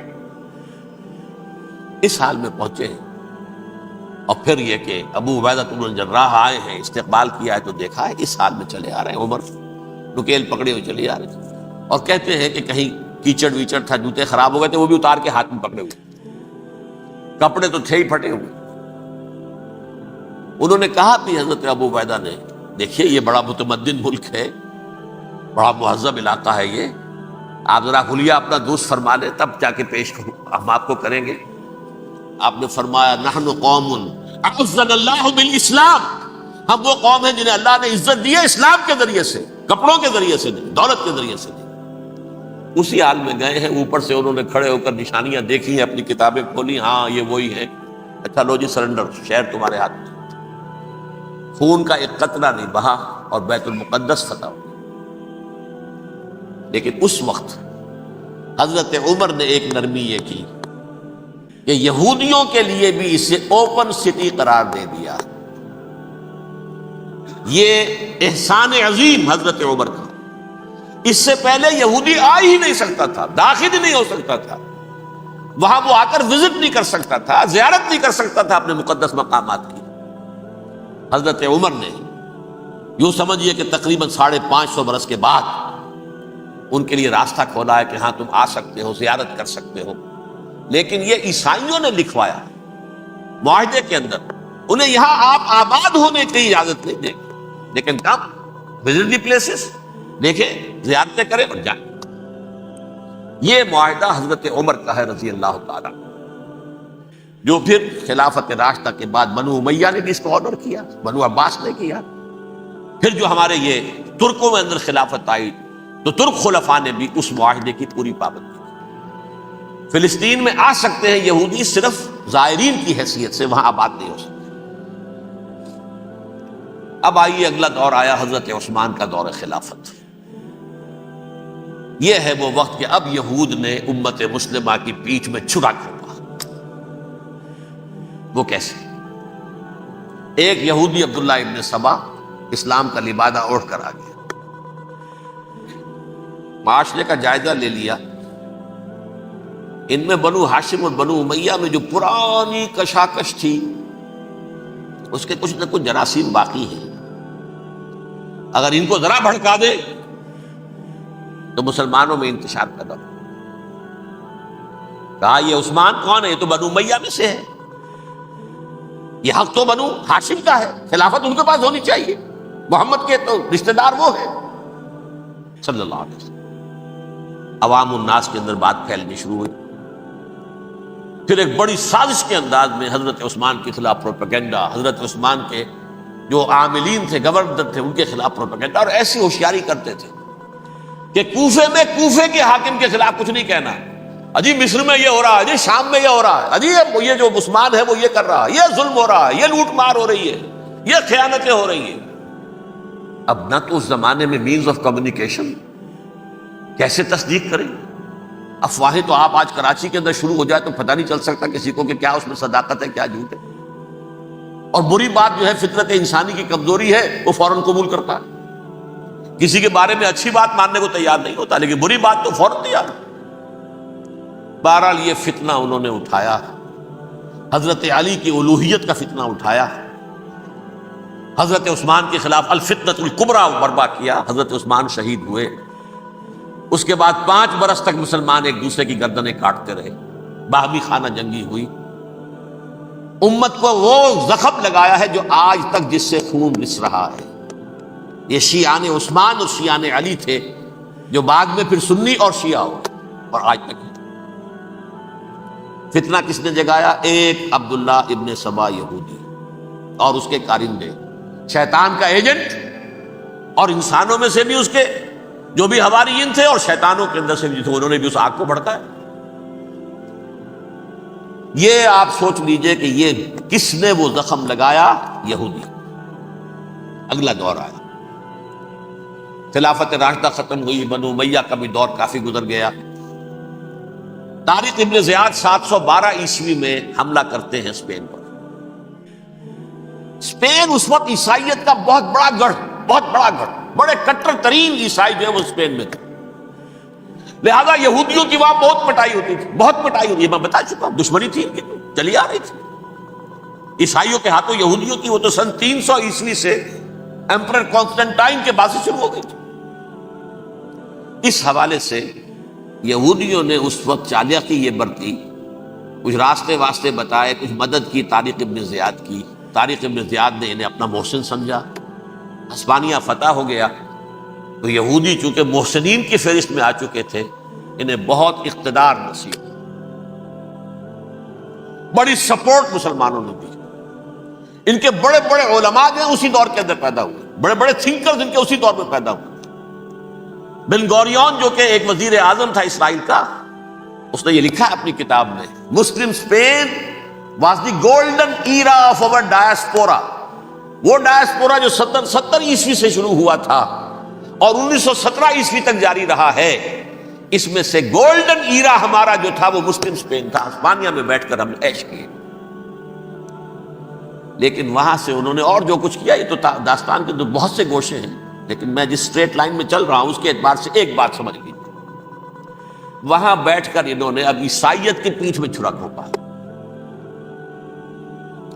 پروٹیسٹنٹ مذہب پیدا کیا، تقسیم کر دیا، جیسے شیعہ سنی کی تقسیم، عبداللہ ابن سبا، رومن کیتھولک اور پروٹیسٹنٹ کی تقسیم، یہودی علماء۔ ہوتا کیا تھا؟ ہسپانیہ کی یونیورسٹیاں ہیں، کارڈووا میں ہے، ٹولیڈو میں ہے، گریناڈا میں ہے، غرناطہ، قرطبہ، تولیتلا، اور وہاں آتے تھے لوگ، فرانس سے چلے آ رہے ہیں نوجوان پڑھنے کے لیے، جرمنی سے چلے آ رہے ہیں، اٹلی سے چلے آ رہے ہیں، 3 ہی ملک قریب ترین پڑھتے ہیں سینٹرل جو یورپ کے ہیں۔ یہاں پر جو ہے وہ اسلام جو نور پھیلا رہا تھا اس سے بھی مستفیض ہوئے، جہالت کے جو ہے پردے ان کے وہ چھٹے، اس کے ساتھ ہی وہ یہودی وہاں ان کے اندر جو جراثیم داخل کر رہے تھے وہ اس عیسائیت کے خلاف بغاوت تھی، جو اس وقت دنیا میں عیسائیت اس وقت تھی، پوپ کا راج تھا دنیا میں اس وقت۔ یورپ میں جو عیسائیت تھی اس میں ایک طرف بادشاہ تھے، لیکن بادشاہوں کی حیثیت وہاں پر یوں سمجھ لیجئے کٹ پتلیوں کی تھی، اصل قوت پوپ کے ہاتھ میں تھی۔ اور پوپ کو انہوں نے جیسے قرآن نے کہا اتخذوا احبارهم ورهبانهم اربابا من دون اللہ، کیونکہ سینٹ پال نے شریعت موسوی ساقط کر دی تھی تو اب شریعت تھی ہی نہیں، پوپ کو اختیار تھا جس چیز کو چاہے حلال قرار دے دے، جس چیز کو چاہے حرام قرار دے دے۔ اتخذوا احبارهم ورهبانهم اربابا من دون اللہ۔ انہوں نے کہا صاحب یہ پوپ کس بلا کا نام ہے، یہ بھی انسان ہے۔ بات تو ٹھیک تھی نا، اصل حیثیت تو کتاب کی ہونی چاہیے نا، ڈیوائن بک، دی ریویلڈ اسکرپچر، لہذا یہ کتاب ہر شخص پڑھ سکتا ہے۔ کوئی پوپ کے باپ کو جو ہے کوئی اس کے لیے پروپرائٹری رائٹس تو نہیں ہے کہ صرف پوپ پڑھ سکتا ہے یا پادری پڑھ سکتے ہیں، ہم بھی پڑھ سکتے ہیں، ہم بھی سمجھ سکتے ہیں۔ یہ باتیں تھی کہ جن کو بڑھا چڑھا کر بیان کر کے اور پوپ کا اقتدار ختم کرا دیا اور توجہ مرکوز کر دی بائبل کی طرف۔ اب بائبل میں بڑا حصہ تو اولڈ ٹیسٹامنٹ کا ہے۔ نتیجہ کیا ہوا؟ یہود کی عظمت پروٹیسٹنٹس کے نزدیک مسلم ہو گئی۔ اصل قوم تو یہ ہے، وہ دشمنی بدلی کہ نہیں بدلی؟ موسیٰ کے امتی یہ ہے، تورات موسیٰ کو دی گئی، ابراہیم کی نسل یہ ہے۔ لہذا وہ جو دشمنی تھی، جو عداوت تھی کہ ہمارے خدا کو سولی چڑھانے والے ہیں یہ بدماش، اس کا ازالہ ہوا۔ اس پروٹسٹنٹ مذہب کے نتیجے میں یہ میں اب آپ کو بتاتا ہوں کہ ایک نتیجہ وہ نکلا ہے جسے برٹرنڈ رسل نے بیان کیا ہے، اس کی کتاب ہے ان پریز آف آئیڈلنس، صفحہ 108۔ وہ لکھتا ہے دی Christians retaining the Judaic belief in a special revelation added to it the Roman desire for worldwide domination and the Greek taste for metaphysical subtleties. The combination produced the most fiercely persecuting religion that the world has yet known. یہ تین چیزیں آ کر عیسائیت میں مل گئی۔ ایک تو جب یہ اولڈ ٹیسٹمنٹ جو ہے وہ ان کے ہاتھ میں آ گئی، اور اس کے میں کچھ آپ کو بتا دیتا ہوں کہ اولڈ ٹیسٹمنٹ کی تعلیمات، کیونکہ یہ اولڈ ٹیسٹمنٹ جو ہے یہ محرف تھی، اصل تورات تو گم ہو گئی تھی 587 قبل مسیح میں، جب پہلی مرتبہ ہیکل جو ہے تباہ ہوا ہے، اس وقت ختم ہو گئی تھی۔ اس کے کوئی 150 سال کے بعد انہوں نے یادداشتوں سے مرتب کر کے لکھی ہے۔ اب اس میں ان کے اپنے خیالات، اپنے امانی، اپنی توجیحات وہ شامل ہو گئی۔ لہذا میں آپ کو حوالے دیتا ہوں اس کتاب کے اندر مظالم کی جو تعلیم دی گئی ہے۔ اہل کتاب نے اپنے مظالم قتل عام کے جواز کے لیے تورات میں تبدیلیاں کی اور پیغمبروں پر دہشت ناکی اور بدترین حرام کاری کے الزامات لگائے۔ سنیے، پہلا حوالہ ہے یہ گنتی باب 31 آیات 17-18۔ اس لیے ان بچوں میں جتنے لڑکے ہیں سب کو مار ڈالو، اور جتنی عورتیں مرد کا منہ دیکھ چکی ہیں ان کو بھی قتل کر ڈالو، لیکن ان لڑکیوں کو جو مرد سے واقف نہیں اور اچھوتی ہیں اپنے لیے زندہ رکھو۔ یہ کسی اللہ کی کتاب کا یہ جملہ ہو سکتا ہے؟ کسی ریویل بک کا؟ اور سنیے، یہ ہے استثناء ڈیٹرانومی باب 20 آیت 16-18۔ پر ان قوموں کے شہروں میں جن کو خداوند تیرا خدا میراث کے طور پر تجھ کو دیتا ہے، کسی ذی نفس کو جیتا نہ بچا رکھنا، جیسا خداوند تیرے خدا نے تجھ کو حکم دیا بالکل نیست کر دینا۔ مرد، عورتیں، بچے، بوڑھے سب ختم۔ یہ کتاب مقدس ہے۔ اور سنیے، سیموئیل باب 27 آیت نمبر 9۔ اور داؤد نے اس سرزمین کو تباہ کر ڈالا اور عورت مرد کسی کو جیتا نہ چھوڑا۔ نمبر 4، ان سب آباد شہروں کو ماں، عورتوں اور بچوں کے بالکل نابود کر ڈالا۔ کتاب استثناء باب 3 آیت 6۔ یہ ہے جو کہہ رہا ہے برٹرنڈ رسل، کرسچینٹی میں آ کر یہ تین چیزیں شامل ہو گئی۔ ایک تو یہ باربیرین، یہ تعلیم جو ہے، اور یہ مذہب کے نام پہ تعلیم، یہ کتاب مقدس کی تعلیم۔ نمبر 2، رومنز کے اندر جو ایک تمنا تھی ورلڈ ڈومینیشن کی، وہ عیسائیت کے اندر آ گئی۔ اس لیے کہ پوری رومن امپائر جو ہے عیسائی ہو گئی، اسے وراثت کے اندر ورلڈ ڈومینیشن کی جو ایک تمنا تھی وہ مل گئی۔ اور پھر یہ کہ انہوں نے جو توہمات تھے یونانیوں کے، ان کو بھی اپنے ہاں مختلف شکلوں کے اندر جمع کر لیا۔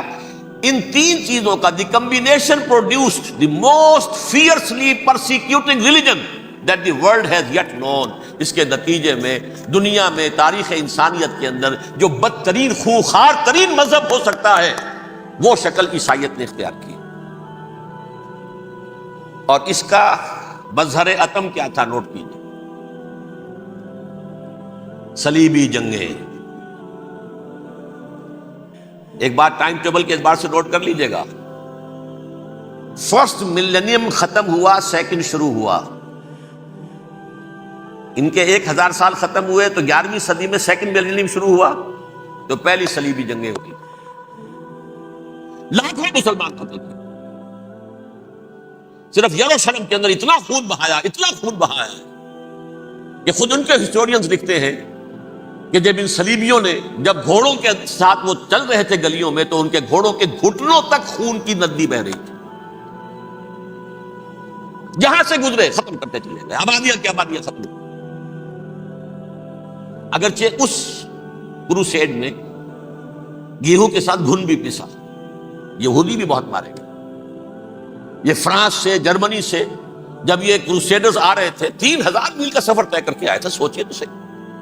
اربن ثانی پوپ جو تھا، آگ لگا دی تھی اس نے پورے یورپ کے اندر، شرم سے ڈوب مرو، تمہارے مقدس علاقے مسلمانوں کے ہاتھ میں، انفیڈلز، یہ کافر، یہ مرتد، یہ ملحد۔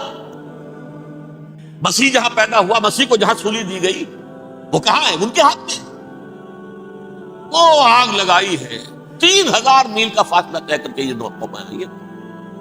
اب جو تباہی بچائی گئی، تاریخ انسانی میں ایسی بربریت کی کوئی مثال، اور یہ ان کے اپنے ہسٹورینز لکھتے ہیں شرم کے بارے، ایسے محسوس ہوتا ہے جیسے ان کی گردنیں جھکی جا رہی ہوں لکھتے۔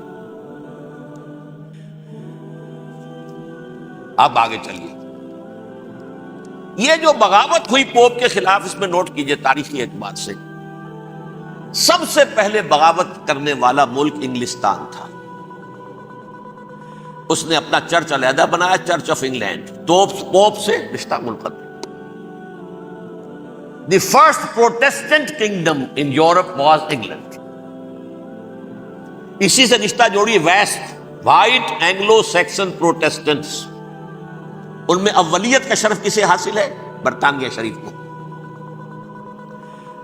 یہاں پر انہوں نے اب ایک بہت بڑا جو کارنامہ کیا، پوپ کی گرفت کم ہوئی یورپ پر سے، پروٹیسٹنٹ مذہب کا فروغ ہوا، تو انہوں نے سود کی اجازت حاصل کر لی۔ جب تک پوپ کی حکومت تھی سود حرام تھا، نو ٹرانزیکشن، نہ انٹرسٹ نہ یوزری، کچھ بھی نہیں۔ پروٹیسٹنٹس کے ذریعے سے سود کی اجازت حاصل کر لی۔ اس کے بعد بڑے بڑے بینک بنا کر بیٹھ گئے، ہاؤس آف روتھ چائلڈز، یہ ہاؤس آف گولڈ سمتھس، یہ عمران خان صاحب کے جو خزن جو تھے گولڈ سمتھ، یہ بینکرز، بڑی بڑی فیملیز۔ ان لوگوں نے کیا کیا؟ اب ریشہ دوانیاں، یورپ میں مختلف ملکوں کے درمیان جنگیں کروائیں سازشوں کے ذریعے سے، وہی کلما اوقدوا نارا للحرب، جنگ کے لیے آگ بھڑکا دینا تو ان کا پرانا مشغلہ تھا، جنگیں کرواتے تھے۔ پھر فرانس کے بادشاہ کو بھی قرض چاہیے اسلحہ کے لیے، انگلستان کے بادشاہ کو بھی قرض چاہیے، ہاؤس آف روتھ چائلڈز کا ایک نمائندہ وہاں بیٹھا ہے، ایک یہاں بیٹھا ہے، اور منہ مانگے شرح پر سود کے اوپر قرض دے رہے ہیں۔ ان کو سب کو جو ہے ان کے سارے مالی وسائل کھینچ لیے، دولت پر قبضہ کر کے بیٹھ گئے، اور اس کا نتیجہ یہ نکلا چند 100 سالوں کے اندر کہ فرنگ کی رگے جاں پنجے یہود میں، اس سودی نظام کے ذریعے سے دولت پر ان کا قبضہ۔ علامہ اقبال 1905 سے 1908 تک رہے تھے نا، لیکن یہ کہ ان کی نگاہ تھی ایسی، گاہ میری نگاہ تیز چیر گئی دل وجود، گاہ الجھ کے رہ گئی میرے توہمات میں، اور انہوں نے دیکھا ہے کہ فرنگ کی رگے جہاں پنجے یہود میں ہے۔ ابھی ہٹلر کا تو وجود بھی نہیں تھا، بعد میں ہٹلر کو محسوس ہو گیا نا واقعتاً ہمارا اصل دشمن یہ یہودی ہے جو یہاں پر بیٹھا ہوا، جو ہمارا خون چوس رہا ہے۔ آخر یوں ہی تو نہیں، دماغ اس کا ایسے تو خراب نہیں ہو گیا تھا۔ یہ قتل عام، یہ ہولوکاسٹ کس لیے؟ اس نے پہچان لیا تھا، اس لیے کہ وہ ویسٹ نہیں تھا، وائٹ اینگلو سیکسن پروٹیسٹنٹس، اصل جادو جو چلا وہ ان پر چلا، اور برطانیہ ان کا سب سے بڑا جو ہے وہ پشت پناہ، مددگار، حامی۔ اس کے ساتھ ساتھ انہوں نے کوشش کی، یہ ترک خلفاء بیچارے، مرد بیمار تو بن ہی چکا تھا یورپ کے اندر، زوال سے دوچار ہو چکی تھی ترکی خلافت، انہوں نے بھی محل بنائے تھے، آج تجھ کو بتاتا ہوں تقدیر امم کیا ہے، شمشیر و ثنا اول، طاؤس و رباب آخر، بڑے بڑے قرضے لے کر محل بنے تھے یہ، جو آج جا کر آپ استنبول میں دیکھ لیجئے، قرضوں کے اندر بندھے ہوئے۔ لیکن یہ کہ کم سے کم یہ ضرور کیا کہ بڑی سے بڑی رشوت انہیں یہودیوں نے پیش کی کہ کسی طرح ہمیں فلسطین میں آباد ہونے کی اجازت دے دو، لیکن this goes to their credit, انہوں نے کہا نہیں، یہ معاہدہ جو عمر نے کیا تھا رضی اللہ تعالی عنہ، اس کو میں نہیں بدل سکتا، تم جاؤ، جا کے زیارت کرو، آ جاؤ، تم وہاں آباد نہیں ہو سکتے، کیونکہ ترکی کے زیر ادگی تھا نا علاقہ، سلطنت عثمانیہ میں شامل تھا پورا ویسٹ ایشیا، پورا ایسٹ یورپ، پورا شمالی افریقہ، 3 بر اعظموں پر پھیلی ہوئی تھی سلطنت عثمانیہ اور خلافت عثمانیہ. 400 برس تک خلافت ان کے ہاں رہی ہے. انہوں نے نہیں مانا. نتیجہ کیا نکلا؟ انہوں نے اس خلافت کے نظام کو ختم کرنے کے لیے سازش شروع کی. اس سازش کا نتیجہ تھا، اس کو دیکھ کر بھانپ کر ہندوستان میں تحریک خلافت چلی ہے. بولی اماں محمد علی کی جان بیٹا خلافت پر دے دو، ساتھ ہوں تیرے شوکت علی بھی جان بیٹا خلافت پر دے دو. تحریک چلی. ابھی ختم نہیں ہوئی تھی خلافت، لیکن نظر آ گیا تھا. بڑا پیارا واقعہ ایک صاحب نے سنایا ہے کہ جب شیخ الہند جو ہیں اسیر تھے مالٹا میں، یہ 1915 سے 1920 تک رہے، تو وہاں جو تھا مالٹا کا جو کیمپ تھا جس میں کہ یہ اسیر تھے، اس کا کمانڈانٹ جو تھا انگریز، انہوں نے دیکھ لیا تھا یہ بہت فرشتہ خصلت انسان ہے، نورانی شکل ہے، تو وہ اچھا میل ملاپ تھا. ایک روز کہا حضرت شیخ الہند نے کہ آپ لوگ ہماری خلافت کے پیچھے کیوں پڑے ہوئے ہیں؟ وہ تو ایک مردہ شے ہے، اس میں کوئی جان تو ہے نہیں، کوئی طاقت نہیں ہے، پھر بھی آپ ہماری ایک نشانی ہے، اسے کیوں آپ جو ہے برباد کرنے پر تلے ہوئے؟ اس نے کہا اتنے بھولے نہ بنیے حضرت، ہمیں معلوم ہے اس نیم مردہ خلافت میں بھی طاقت اتنی ہے کہ اگر جہاد کا فتویٰ اس نے دے دیا تو انڈونیشیا سے موریتانیہ تک مسلمان کفن سر سے باندھ کے نکل آئے گا، یہ ہمیں معلوم ہے. لہذا ہم نے ختم کرنا ہی کرنا. اور ختم کس سے کرایا؟ ایک فری میسن مصطفیٰ کمال پاشا. چاک کر دی ترک ناداں نے خلافت کی قبا، سادگی اپنوں کی دیکھ اوروں کی عیاری بھی دیکھ. عیاری کس کی تھی؟ یہود کی، اور ان کے اعلی کار برطانیہ. ابھی خلافت ختم بھی نہیں ہوئی تھی، برطانیہ کے ذریعے سے 1917 میں بالفور ڈکلیریشن کے ذریعے سے حق حاصل کر لیا کہ ہاں جا کر یہ آباد بھی ہو سکتے ہیں. چونکہ دوسری جنگ عظیم میں سلطنت عثمانیہ ختم ہو گئی تھی، خلافت نام کی تھی، سلطنت تو ختم ہو گئی، ترکی رہ گیا تھا صرف. اور جنرل ایلنبی کی فوجیں داخل ہو چکی تھی یروشلم میں. یروشلم پر قبضہ برطانیہ کا ہو چکا تھا، اور قبضہ دلوانے والے برطانیہ کو ہمارے ہندوستان کے مسلمان فوجی بھی تھے. اربوں نے بغاوت کی ترکوں کے خلاف، اور انگریزوں کی فوج میں ہمارے ہندوستان کے مسلمان سپاہی بھی تھے. بہرحال اب چونکہ ان کے پاس آ گیا، برطانیہ نے اعلان کر دیا، بالفور ان کا وزیر خارجہ، Jews have a right to settle in Palestine، وہ جائیں آباد ہو سکتے. یہ 1917 کا اعلان ہے. اس کے بعد جو کچھ انہوں نے طریقے برتے ہیں، اس میں دھن دھوس دھاندلی دھوکہ ہر چیز. مثلا دھن گئے، جناب یہ آپ مکان بیچیں گے؟ اچھا جی لے لیجیے. آپ کیا مانگتے ہیں؟ 10 لاکھ. میں 11 لاکھ دیتا ہوں، لیکن کل ہی نکل جائے. پیسے کی کمی تھی نہیں. پورا یورپ کا سرمایہ ان کے پاس، بینکرز کے پاس. زائنسٹ موومنٹ اصل میں بینکرز کی موومنٹ تھی. 1897 میں جمع ہو کر انہوں نے جو پروٹوکول بنائے تھے وہ کون تھے؟ سب کے سب بینکرز تھے. دولت کی کمی نہیں تھی. تم 10 کی بجائے 11 لوگ نکل جاؤ. یہ کھیت بیچتے ہو کتنے کا؟ بھائی 12 کا. ہم 13 دیتے ہیں بھائی، جلدی سے نکل. یہ بھی کیا، دھن کے ذریعے سے ڈسپلیس کیا، جہاں زور چلا نکال دیا. اور اس کے بعد پھر جب سن 48 میں اسرائیلی ریاست قائم ہو گئی، اب اسرائیلی جو ہے عدالتوں میں استغاثے دائر کرنے شروع. یہ فلاں مکان میرے پرانے پگڑ دادا سگڑ دادا کا تھا 2000 سال پہلے، اس کے اوپر یہ قبضہ کر کے بیٹھے ہوئے، یہ میرے پاس دستاویزات ہیں. اچھا ٹھیک ہے آپ نکل جائیں، یہ مکان ان کا ہے. اس طریقے سے انہوں نے بے دخل کیا فلسطینیوں، اور خود وہاں پر قدم جما کر مضبوطی سے بیٹھے. یہ ہے کہ جو مغربی اقوام نے کیا ہے. اس میں سیکنڈ جو ہے رول پلے کیا ہے امریکہ نے. ویسٹ جو ہے اس کا نمبر 2 امریکہ تھا، اب نمبر 1 امریکہ ہے. اب برطانیہ کی کوئی حیثیت اب نہیں ہے، لیکن سب سے بڑا وکیل جو ہے وہ وہی ہے اب بھی. لیکن ظاہر بات ہے کہ west white Anglo Saxon Protestants کا امام اس وقت جو ہے وہ برطانیہ، یو ایس اے. 1948 میں یہ قائم ہوا، اور یہاں پہ نوٹ کیجئے پاکستان 47 میں قائم ہوا. اور تقریباً 9 مہینے ہیں درمیان میں، اگست 47 اور مئی یا جون 48۔ اس کا کیا مطلب ہے یہ میں بعد میں بتاؤں گا۔ پہلی جنگ ہوئی 48 میں، عربوں نے بغاوت کی اور عرب جیت رہے تھے، اچانک پتہ نہیں کیوں عربوں نے جنگ بند کر دی۔ یہ بالکل یوں سمجھیے کہ پیرلل واقعات ہیں۔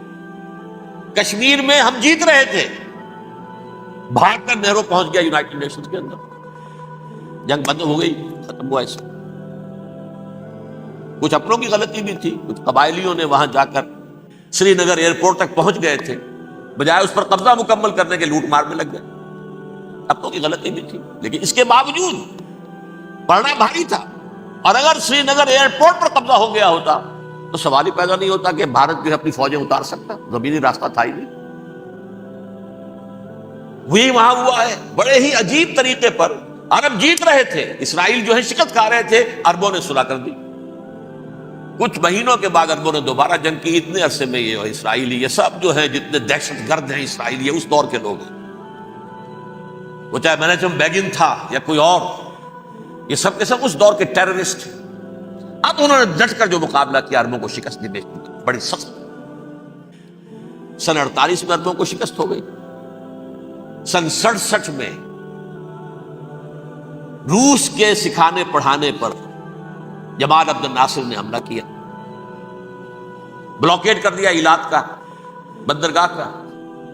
6 دن کی جنگ کے اندر اسرائیلیوں نے روس سے پورا صحرا سینا لے لیا، اسرائیل شام سے گولان ہائٹس لے لیے، اردن سے یہ پورا مغربی کنارہ جو یہ اردن کا حصہ تھا، اور مشرقی یروشلم اردن کے پاس تھا، اس پر بھی قبضہ کر لیا۔ 1967 کی جنگ کا نتیجہ کیا نکلا؟ یروشلم پورا کا پورا یہودیوں کے قبضے میں چلا گیا، جو 1948 میں آدھا کر دیا گیا تھا۔ ویسٹرن یروشلم یہ یہودیوں کے پاس، ایسٹرن یروشلم مسلمانوں کے پاس، اور مشرقی یروشلم ہی میں مسجد اقصی ہے اور قبۃ الصخرہ ہے، وہ مسلمانوں کی تحویل میں تھے۔ اردن کا قبضہ مسلمانوں کی تحویل، لیکن اب 67 میں پورا یروشلم ان کے قبضے میں آ گیا۔ پھر بہرحال مصر نے ایک کوشش کی بدلہ لینے کی سن 73 کی جنگ میں، اور اس میں کوئی شک نہیں بڑی شجاعت کا مظاہرہ کیا۔ رمضان وار آف 1973، بارلیو لائن کراس کر لی، جسے وہ سمجھتے تھے کہ کوئی طاقت دنیا کی ہمارے اس دفاعی جو ہے لائن اس کو کراس کر نہیں سکتی۔ لیکن پھر جب امریکہ اپنی پوری طاقت لے کر میدان میں آ گیا ہے تو ظاہر بات ہے کہ مصر کی حیثیت امریکہ کے مقابلے میں کچھ نہیں۔ یہ ہے میں نے جو مختصر سی تاریخ آپ کے سامنے رکھ دی ہے۔ اب جو اصل مسئلہ ہے سمجھیے، سین کیا ہے، منظر کیا ہے۔ یہ پہلو وہ ہیں بہت سے کہ جو شاید بہت سے حضرات کی نگاہوں میں نہ ہو، باقی تو یہ تاریخ کے واقعات ہیں، اکثر لوگوں کے علم میں ہوں گے۔ یہودیوں میں بھی ایک بڑی شدید اندرونی کشاکش ہے، جیسے ہم مسلمانوں میں کچھ مسلمان وہ ہیں جو نماز روزے کی پابندی کرتے ہیں، دین سے انہیں تعلق ہے، کچھ وہ ہیں جو نہ نماز نہ روزہ نہ کچھ، نام تو ان کے ہیں، محمد حسین ہیں، غلام علی ہیں تو صحیح، سیکولر ذہن ہے، مادی پرستی ہے، کچھ نہیں ہے کہ نہیں، ایسا ہی ان کے ہاں بھی ہے۔ اصل یہودی جو ہے، عملی یہودی، اس کی شکل آپ نے اگر کبھی دیکھی ہو، اس کے سر کے اوپر اونچا ہیٹ ہوتا ہے کالا، ان کی زلفیں لمبی لمبی ہوتی ہیں، خاص طور پر یہ جو ہے گلپٹی کے بال، یہ قلمے جو ہیں یہ تو لا کے چھلے بنا کر بڑا خوبصورت سا جو ہے وہ ہار بناتے ہیں، لمبا کالا کوٹ پہنا ہوتا ہے، لمبی داڑھی ہوتی ہے۔ یہی وجہ ہے کہ مسلمانوں میں بھی مصر میں جس کی لمبی داڑھی ہوتی تھی، اب کچھ حالات بدل گئے، وہ سمجھتے تھے یہ یہودی ہے، یعنی لمبی داڑھی یہودی رکھتا تھا، مسلمان نہیں۔ مسلمان تو عرب صرف ٹوکن داڑھی رکھتے ہیں یا شیو کرتے ہیں، یا سعودیوں کی طرح صرف کوئی نشان چھوڑتے ہیں، اللہ اللہ خیر سے۔ لمبی داڑھی شعار جو ہے یہودیوں کا ہے۔ ایک انتہا پر تو یہ ہے، دوسری انتہا پر وہ ہیں جنہیں کسی شے سے غرض نہیں، شراب بھی پیتے ہیں، سب کچھ ہے، سور بھی کھاتے ہیں یہودی، بینکرز ہیں، بڑے بڑے سائنسدان ہیں، سب کچھ ہیں، وہ زیادہ تر جو ہیں سیکولر ذہن کے۔ کچھ بیچ بیچ میں بھی ہیں، جیسے یہ ایریل شیرون ہے، ویسے شیوڈ ہے، داڑھی تو نہیں ہے اس کے، لیکن سر پہ وہ ضرور وہ جو ہے اس کی جو ٹوپی سی آپ کو رکھی نظر آ جائے گی، یہ ہے درمیانی یہودی ہونے کا نشان کہ ایک شعار انہوں نے اپنا جو ہے برقرار رکھا ہوا. وہ ایک ٹوپی چپکی ہوئی سے ہوتی ہے, وہ ٹوپی کیا ہوتی ہے پتہ نہیں, کیسے چکی رہتی ہے مجھے نہیں معلوم. یہ جو کشمکش ہے اس میں, جو زیادہ رائٹسٹ اور لیفٹسٹ کی کہہ لیجیے, سیکولر اور مذہبی لوگوں کی کشمکش ہے, ان کے درمیان ایک کشاکش جو ہے اس کو سمجھ لیجیے کہ وہ کیا ہے. ایک چیز تو ان دونوں کے درمیان قدر مشترک ہے. پوری دنیا کی مالیات پر ہم تسلط کریں گے, قبضہ کریں گے, ڈومینیٹ کریں گے. لوگوں کو ہم بنا کر رکھ دیں گے حیوان. ملٹی نیشنل کمپنیاں ہوں گی, انہی کا راج ہوگا, انہی کی حکومتیں ہوں گی, انڈسٹری انہی کے ہاتھ میں ہوگی. لوگ یا مزدوروں کی حیثیت سے کام کریں گے, یا تھوڑے سے مینیجرز ان میں سے بھی ہم لے کر کچھ تنخواہیں ان کو بھی دے دیں گے. باقی سود کے ذریعے سے ملائی ہم کھینچتے رہیں گے, مکھن ہمارے پاس آتا رہے گا. ورلڈ ڈومینیشن, اکنامک ڈومینیشن, یہ تو دونوں کے نزدیک متفق ہے. سیکولر بھی چاہتے ہیں اور جو مذہبی یہودی وہ بھی چاہتے ہیں. اس کے بعد ایک اختلاف ہے. مذہبی یہودی یہ کہتا ہے ہمیں گریٹر اسرائیل بنانا ہے, اور گریٹر اسرائیل وہ سارے علاقے ہیں جو ان کی تاریخ میں اسرائیل سلطنت کا حصہ رہے. حضرت یوسف کے زمانے میں یہودی جا کر آباد ہوئے مصر میں. جو ڈیلٹا کا علاقہ ہے, زرخیز ترین علاقہ جو ہے, جوشن کا علاقہ, وہ کہتے ہیں وہ ہمارا ہے, کئی سو برس ہمارے ہیں. صحرائے سینا ہمارا ہے, اس میں کوہ طور ہے جس پہ حضرت موسیٰ کا ہم کلام ہوئے اللہ سے, تورات ملی. اس میں 40 برس تک ہم بھٹکتے پھرے ہیں. صحرائے تی ہے یہ, یتیہون فی الارض 40 سنہ. پھر فلسطین تو خیر ہماری جدی پشتی جائیداد ہے, جاگیر ہے. پھر یہ عرب جو ہے یہ بھی مدینے تک ہمارا ہے, مدینے سمیت. ہمارے قبیلے وہاں تھے جہاں سے نکالا مسلمانوں نے. پورا عراق ہمارا ہے, پورا شام ہمارا ہے, اور ترکی کا بھی ایک علاقہ ہے ابتدائی مشرقی جنوبی, وہ بھی ہمارا ہے. یہ ہے گریٹر اسرائیل کا نقشہ, یہ ہم نے بنانا ہے. جبکہ جو سیکولر ذہن کے لوگ کہتے ہیں کیا کرو گے اس کو بنا کے, اس میں جو عرب ہیں وہ تم سے لڑتے رہیں گے, تم انہیں مارو گے وہ تمہیں ماریں گے. اگر تم 10 مارو گے تو ایک تو وہ بھی ماریں گے نا تمہارا. ٹھیک ہے, فائدہ کیا ہے؟ اس کی بجائے ہم یہ کرتے ہیں کہ عرب اور اسرائیل مل کر, کزنز ہیں نا آپس میں. آپ کو معلوم ہے بل کلنٹن نے یہ الفاظ کہے تھے جب اسحاق ریبن سے معانقہ کرایا تھا شاہ حسین مرحوم کا, تو کیا کہا؟ You are cousins. حضرت ابراہیم کے 2 بیٹوں سے نسل ہے نا, حضرت اسماعیل سے عرب ہے, حضور ہے, اور حضرت اسحاق سے یہ بنی اسرائیل ہے, کزنز ہے. You are cousins. تو ہم کزنز مل کر ایک اکنامک یونٹ بناتے ہیں. جیسے ایشیا پیسیفک ایک یونٹ بن گیا ہے, آسیان ایک یونٹ بن گیا ہے, وغیرہ وغیرہ. پورا یورپ ایک یونٹ بن گیا ہے, ایک کرنسی بن گئی ہے. ہم اس پورے علاقے کو ایک اکنامک یونٹ بناتے ہیں. پیسہ اربوں کا ہوگا, ان کے پاس بہت دولت ہے. تیل ان کا ہوگا, بہت تیل ہے ان کے پاس. مزدور ان کے ہوں گے, بڑی تعداد ہے ان کی. مینجمنٹ ہماری ہوگی, ٹیکنیکل نو ہاؤ ہمارا ہوگا, سائنسدان ہم ہوں گے. ملائی ہم کھاتے رہیں گے, چھاچ ان کو دیتے رہیں گے. تو ہمیں آم کھانے ہیں, پیڑ گننے کی کیا ضرورت ہے؟ خامخواہ ان کی دشمنی مول لیں, زیادہ دشمنی بڑھائیں. یہ اس چھوٹے سے اسرائیل کو تسلیم نہیں کرتے, ہم گریٹر اسرائیل کو کیسے تسلیم کر لیں گے یہ؟ لہذا اس خیال کو دل سے نکالیں. یہ اختلاف ہو گیا نمبر 1, بہت بڑا اختلاف. لیکن نمبر 2, اس اختلاف میں اتفاق یہ پیدا کیا گیا. یہاں ایک بات ہم آپ کی مانتے ہیں, ہم کسی بھی پیس پروسیس میں جروشلم نہیں دیں گے ان کو, عربوں. یہ انڈیوائیڈڈ دارالخلافہ رہے گا اسرائیل. اور نمبر 2, مسجد اقصی اور قبۃ الصخرہ کو گرا کر 3rd ٹیمپل بنائیں گے. یہ مذہبی یہودیوں کو اتنی رشوت اگر وہ نہ دے تو وہ ان کے ساتھ کام کرنے کو تیار ہی نہیں ہے. یہ پورا پس منظر سمجھ لیجئے. اصل میں بٹوین دی لائنز سمجھے بغیر یہ خبریں جو آپ پڑھتے ہیں. ادھر امریکہ کا معاملہ کیا ہے؟ ایک طرف وہ پشت پناہ ہے, حمایتی ہے, پروٹیکٹر ہے, محافظ ہے اسرائیل کا.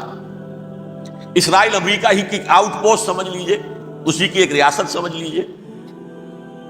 لیکن اس کے ساتھ ہی وہ اپنی جو دنیاوی عالمی مصلحتیں ہیں, اتنی بڑی قوم عرب کی جو ہے اسے بھی دشمن تو نہیں بنانا چاہتا، ان میں بھی ماڈریٹس کو چاہتا ہے کہ رہے ماڈریٹس، یہ جو ہماری جیب میں ہے، حسنی مبارک ہو، شاہ فہد ہو، جو ہماری جیب میں ہے، ورنہ یہ کہ وہاں پر اگر زیادہ ریڈیکل لوگ آ گئے تو ہمارا ویسے ہی بیڑا غرق ہوگا۔ لہذا وہ جبر کرتے رہے ان پر کہ صلح کرو کوئی نہ کوئی۔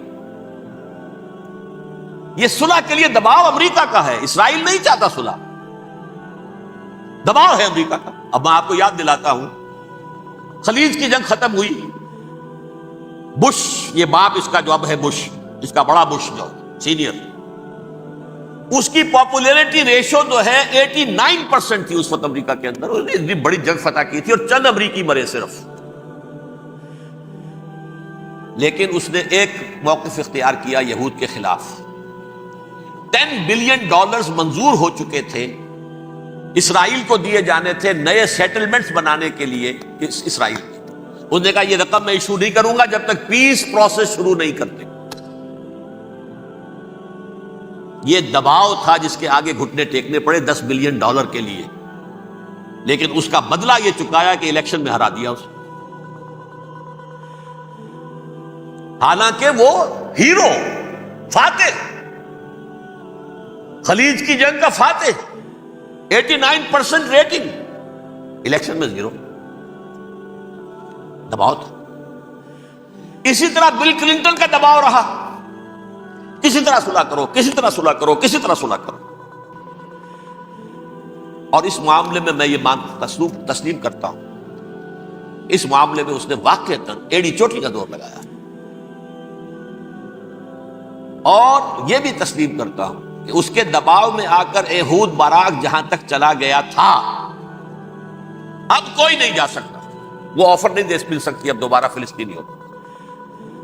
یہ بھی میں بھول گیا آپ کو بتانا، یہ جب پروسیس شروع ہوا ہے جس کا نام تھا لینڈ فار پیس، اصول کیا دیا تھا امریکہ نے کہ دیکھو اسرائیلیوں، یہودیوں، تم نے سن 67 میں جو زمینیں ان سے چھینی تھی، جو علاقے، یہ ان کو واپس کر دو اور ان سے صلح کر لو، یہ سب تمہیں ریکگنائز کر لیں گے، جنگ ختم ہو جائے گی۔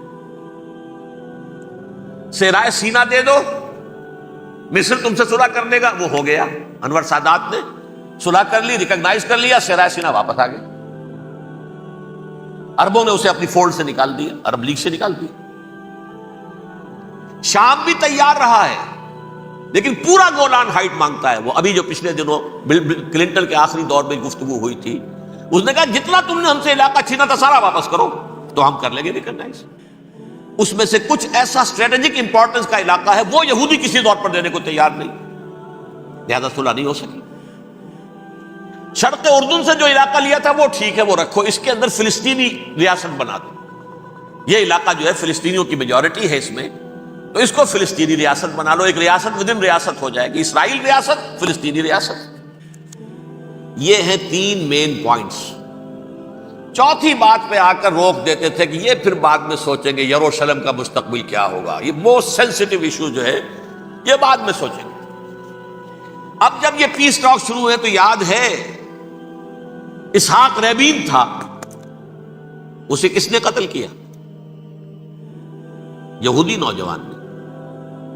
یہ تم کیسے دے رہے ہو زمینیں؟ ہمیں تو اور لینی ہے، تم نے سینا واپس کر دیا، ہمیں تو جشن کا پورا علاقہ لینا، مصر کا سارا فرٹائل ایریا جو ہے وہ لینا ہے اس سے، تم گولان ہائٹس دے رہے ہو، ہمیں پورا شام لینا ہے، لہذا تم کیسے کر دو لینڈ فار پیس، پیس اور نو پیس، نو لینڈ، زمین ہم واپس نہیں کریں، ہمیں تو اور لینی۔ کس نے قتل کیا؟ یہودی نے، فلسطینی نے تو قتل نہیں کیا۔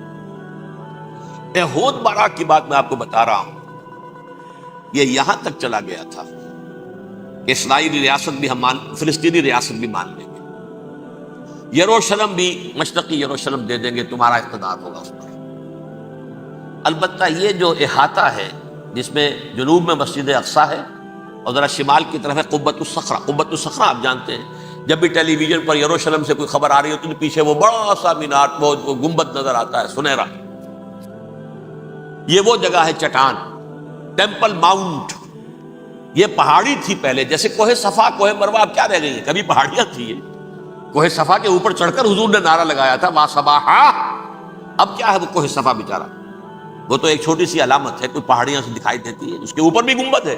اسی طرح ٹیمپل ماؤنٹ ہے وہ، جہاں پر کہ ہیکل سلیمانی تھا، اور وہ گرا دیا تھا رومیوں نے، مسلمانوں نے تو نہیں گرایا۔ لیکن پھر حضور کو معراج وہاں سے ہوا تو عبد الملک بن مروان نے وہاں پر یہ بہت بڑا گنبد بنا دیا، یہ قبۃ الصخرہ ہے۔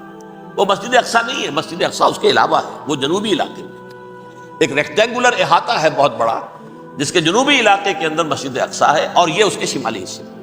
یہود براق نے یہاں تک آفر کر دی تھی کہ مسجد اقصی کو اپنے پاس رکھ لو، لیکن یہ ٹیمپل جو ہے، یہ ٹیمپل ماؤنٹ، یہ قبۃ الصخرہ کی، اس لیے کہ یہ ہماری کمٹمنٹ ہے مذہبی یہودیوں کے ساتھ کہ ہم یہاں پر جو ہے ٹیمپل بنائیں گے، تھرڈ ٹیمپل، ہیکل سلیمانی کی تیسری مرتبہ تعمیر یہاں ہوگی۔ لیکن ظاہر بات ہے فلسطینی کیسے مان لیں، مسلمان کیسے مان لیں؟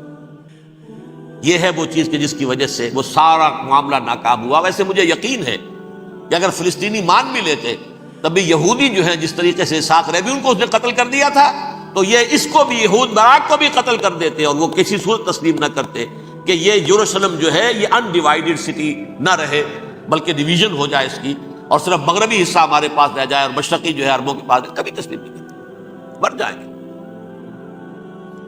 اب دیکھیے اس وقت شکل کیا ہے۔ میرا اندازہ یہ ہے کہ اب جو مذہبی یہودی ہیں ان کے صبر کا پیمانہ لبریز ہو گیا ہے،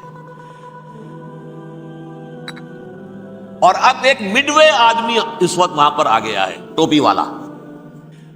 اگرچہ وہ پریکٹسنگ یہودی اس طرح کا نہیں ہے، داڑھی والا نہیں ہے، زلفوں والا نہیں ہے وہی کوٹ پینٹ والا، لیکن یہ کہ اوپر رکھتا ہے وہ ٹوپی۔ ایریل شرون، اور انتہائی سفاک، جس نے کہ فلسطینیوں کے 2 کیمپ ایسے اڑائے تھے جیسے کہ چیونٹیوں کا ہو لشکر اور ان کو پاؤں تلے رون دیا جائے، اس طریقے سے ختم کیا۔ بہت بڑا قاتل، مرڈرر، وہ وزیر اعظم، اور اب جو ہے ان کے صبر کا پیمانہ لبریز ہو گیا ہے۔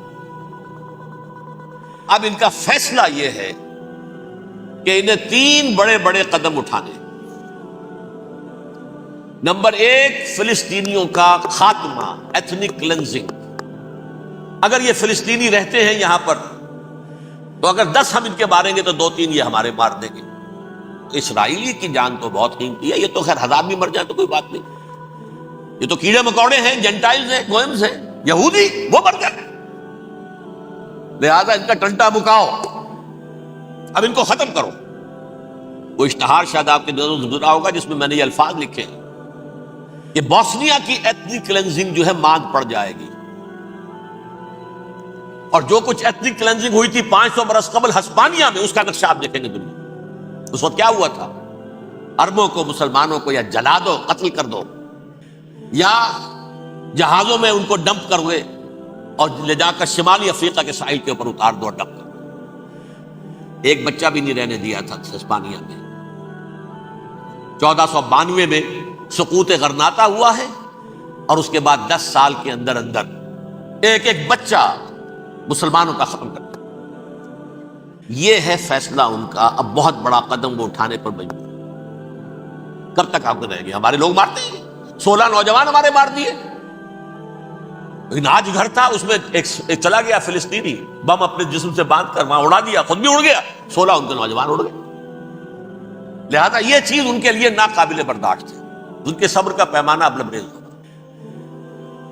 نمبر 2، انہیں بہرحال اب یہ کرنا ہے کہ مسجد اقصی کو گرائیں، قبۃ الصخرہ کو گرائیں، اور ٹیمپل بنائیں۔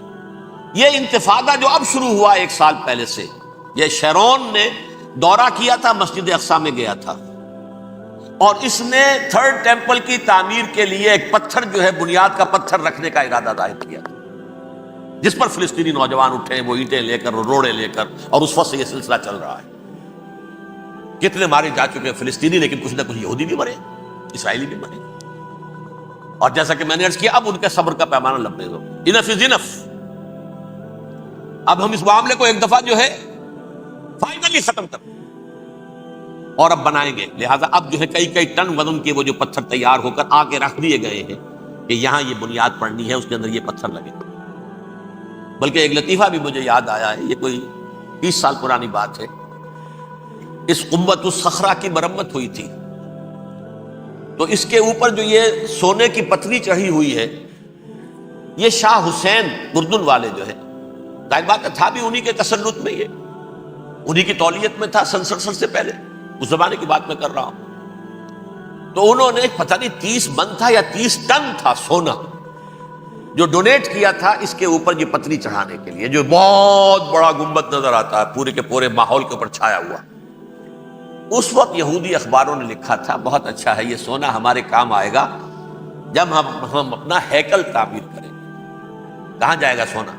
سونا یہی رہے گا نا، جب ہم گرائیں گے ہمیں وہ سونا مل جائے گا۔ اب وہ اس پر آ گئے، مزید دیر نہیں کر سکتے۔ تو آپ نوٹ کیجئے، number 1، ethnic cleansing of Palestinians in Israel. Number 2, demolition of the Aqsa mosque and the Qubbat al-Sakhra. Number 3, امریکہ کو الٹیمیٹم، تم اب اپنے ٹانگ درمیان میں مت اڑاؤ، اور اس کے لیے دھمکی، اگر تم نے ہمارے معاملے میں رکاوٹ ڈالی تمہاری اینٹ سے اینٹ بجا دیں گے۔ نیتن یاہو نے یہ کہا تھا میں واشنگٹن میں آگ لگا دوں گا۔ یہ انہوں نے امریکہ میں عظیم ترین دہشت گردی کر کے امریکہ کی ایڈمنسٹریشن کو، انتظامیہ کو یہ دھمکی دے دی ہے کہ باز آ جاؤ۔ چنانچہ میں یہ بات کہہ کے پرسوں جمعے میں اپنی مسجد سے، مسجد دارالسلام سے نکلا، شام کو، اسی شام کو میں نے ایریل شیرون کی تقریر سن لی T V per. It is not acceptable. Don't appease the Arabs at our expense. We are not going to become Czechoslovakia. We have to depend on ourselves only and rely on ourselves only. کیا مطلب ہے اس کا؟ کس کو سنا رہا ہے؟ امریکہ بہادر، ہم تمہارے محتاج نہیں ہیں، ہم تمہارے ٹکڑے اڑا دیں گے، تیسرے کر دیں گے تمہارے، تم بیچ میں آؤ تو صحیح، ہم اور دیکھ لو، ایک نشانی ہم تمہیں دکھا دیں گے۔ مجھے 100% یقین ہے یہ پورا ہسٹوریکل پروسیس، اور جس جگہ یہ پہنچ گیا ہے، جس کریٹیکل پوائنٹ تک یہ پہنچ چکا ہے، یہ جو بھی حملہ ہوا ہے ورلڈ ٹریڈ سینٹر پر اور پینٹاگون پر، یہ اسرائیل کا کام ہے۔ اسرائیل سے کم تر کسی ادارے کے لیے ممکن ہی نہیں، اس لیے کہ اسرائیل کے ایجنٹ امریکہ کے پورے نظام کے اندر جو ہے گھسے ہوئے موجود ہر جگہ پر۔ جیسے سرطان کا پھوڑا ہوتا ہے پورے جسم میں، وہ اپنی جڑیں جما لیتا ہے، ایسا ہے پوری ایڈمنسٹریشن، پوری اکانومی، تمام ذرائع ابلاغ، پرنٹڈ میٹر ہو یا یہ کہ الیکٹرانک میڈیا، سب ان کے قبضے میں۔ ڈیفنس کا سارا معاملہ ان کے قبضے میں ہے۔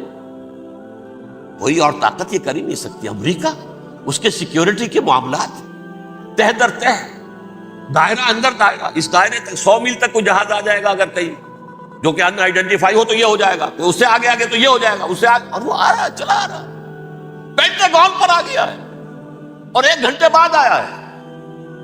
پہلی سٹرائک جو ہوئی ہے ورلڈ ٹریڈ سینٹر، اس کے 1 گھنٹے کے بعد پینٹاگون پر آ گیا۔ پینٹاگون وہ تو یوں سمجھیے ان کی مملکت کا حساس ترین دفاع کا مرکز، اور اس کا 1/3 حصہ جلا کے راکھ کر دیا۔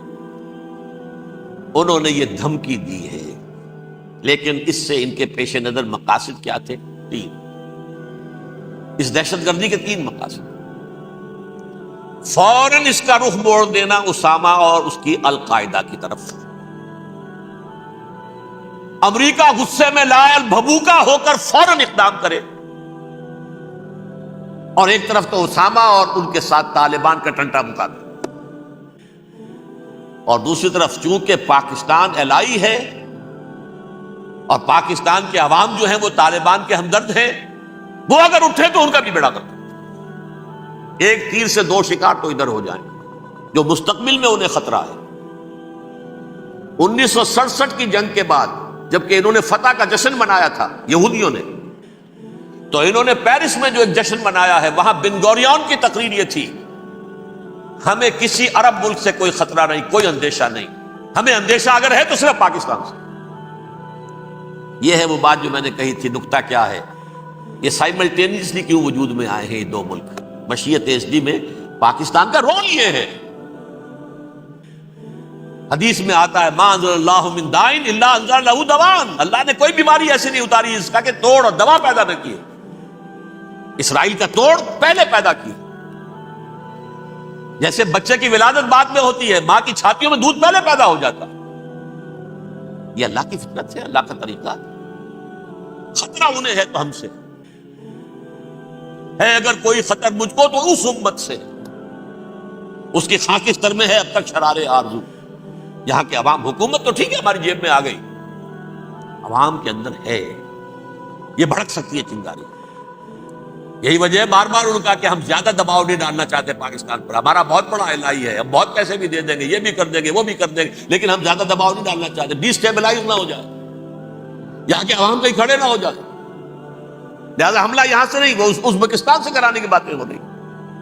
اندر خانے پوری سپورٹ ہے، لیکن یہ کم سے کم ظاہر نہیں ہونے دیں گے کہ کیا کچھ ہو رہا ہے، تاکہ یہاں کے عوام کے اندر وہ چنگاری جو ہے اس بارود کے اندر پڑ گئی تو یہ شاید ڈی اسٹیبلائز ہو جائے. لیکن ڈی اسٹیبلائز ہونے میں جہاں اس کا خطرہ ہے کہ پرویز مشرف کی حکومت ختم ہو جائے، وہاں اس کا بھی خطرہ ہے کہ پاکستان ختم ہو جائے.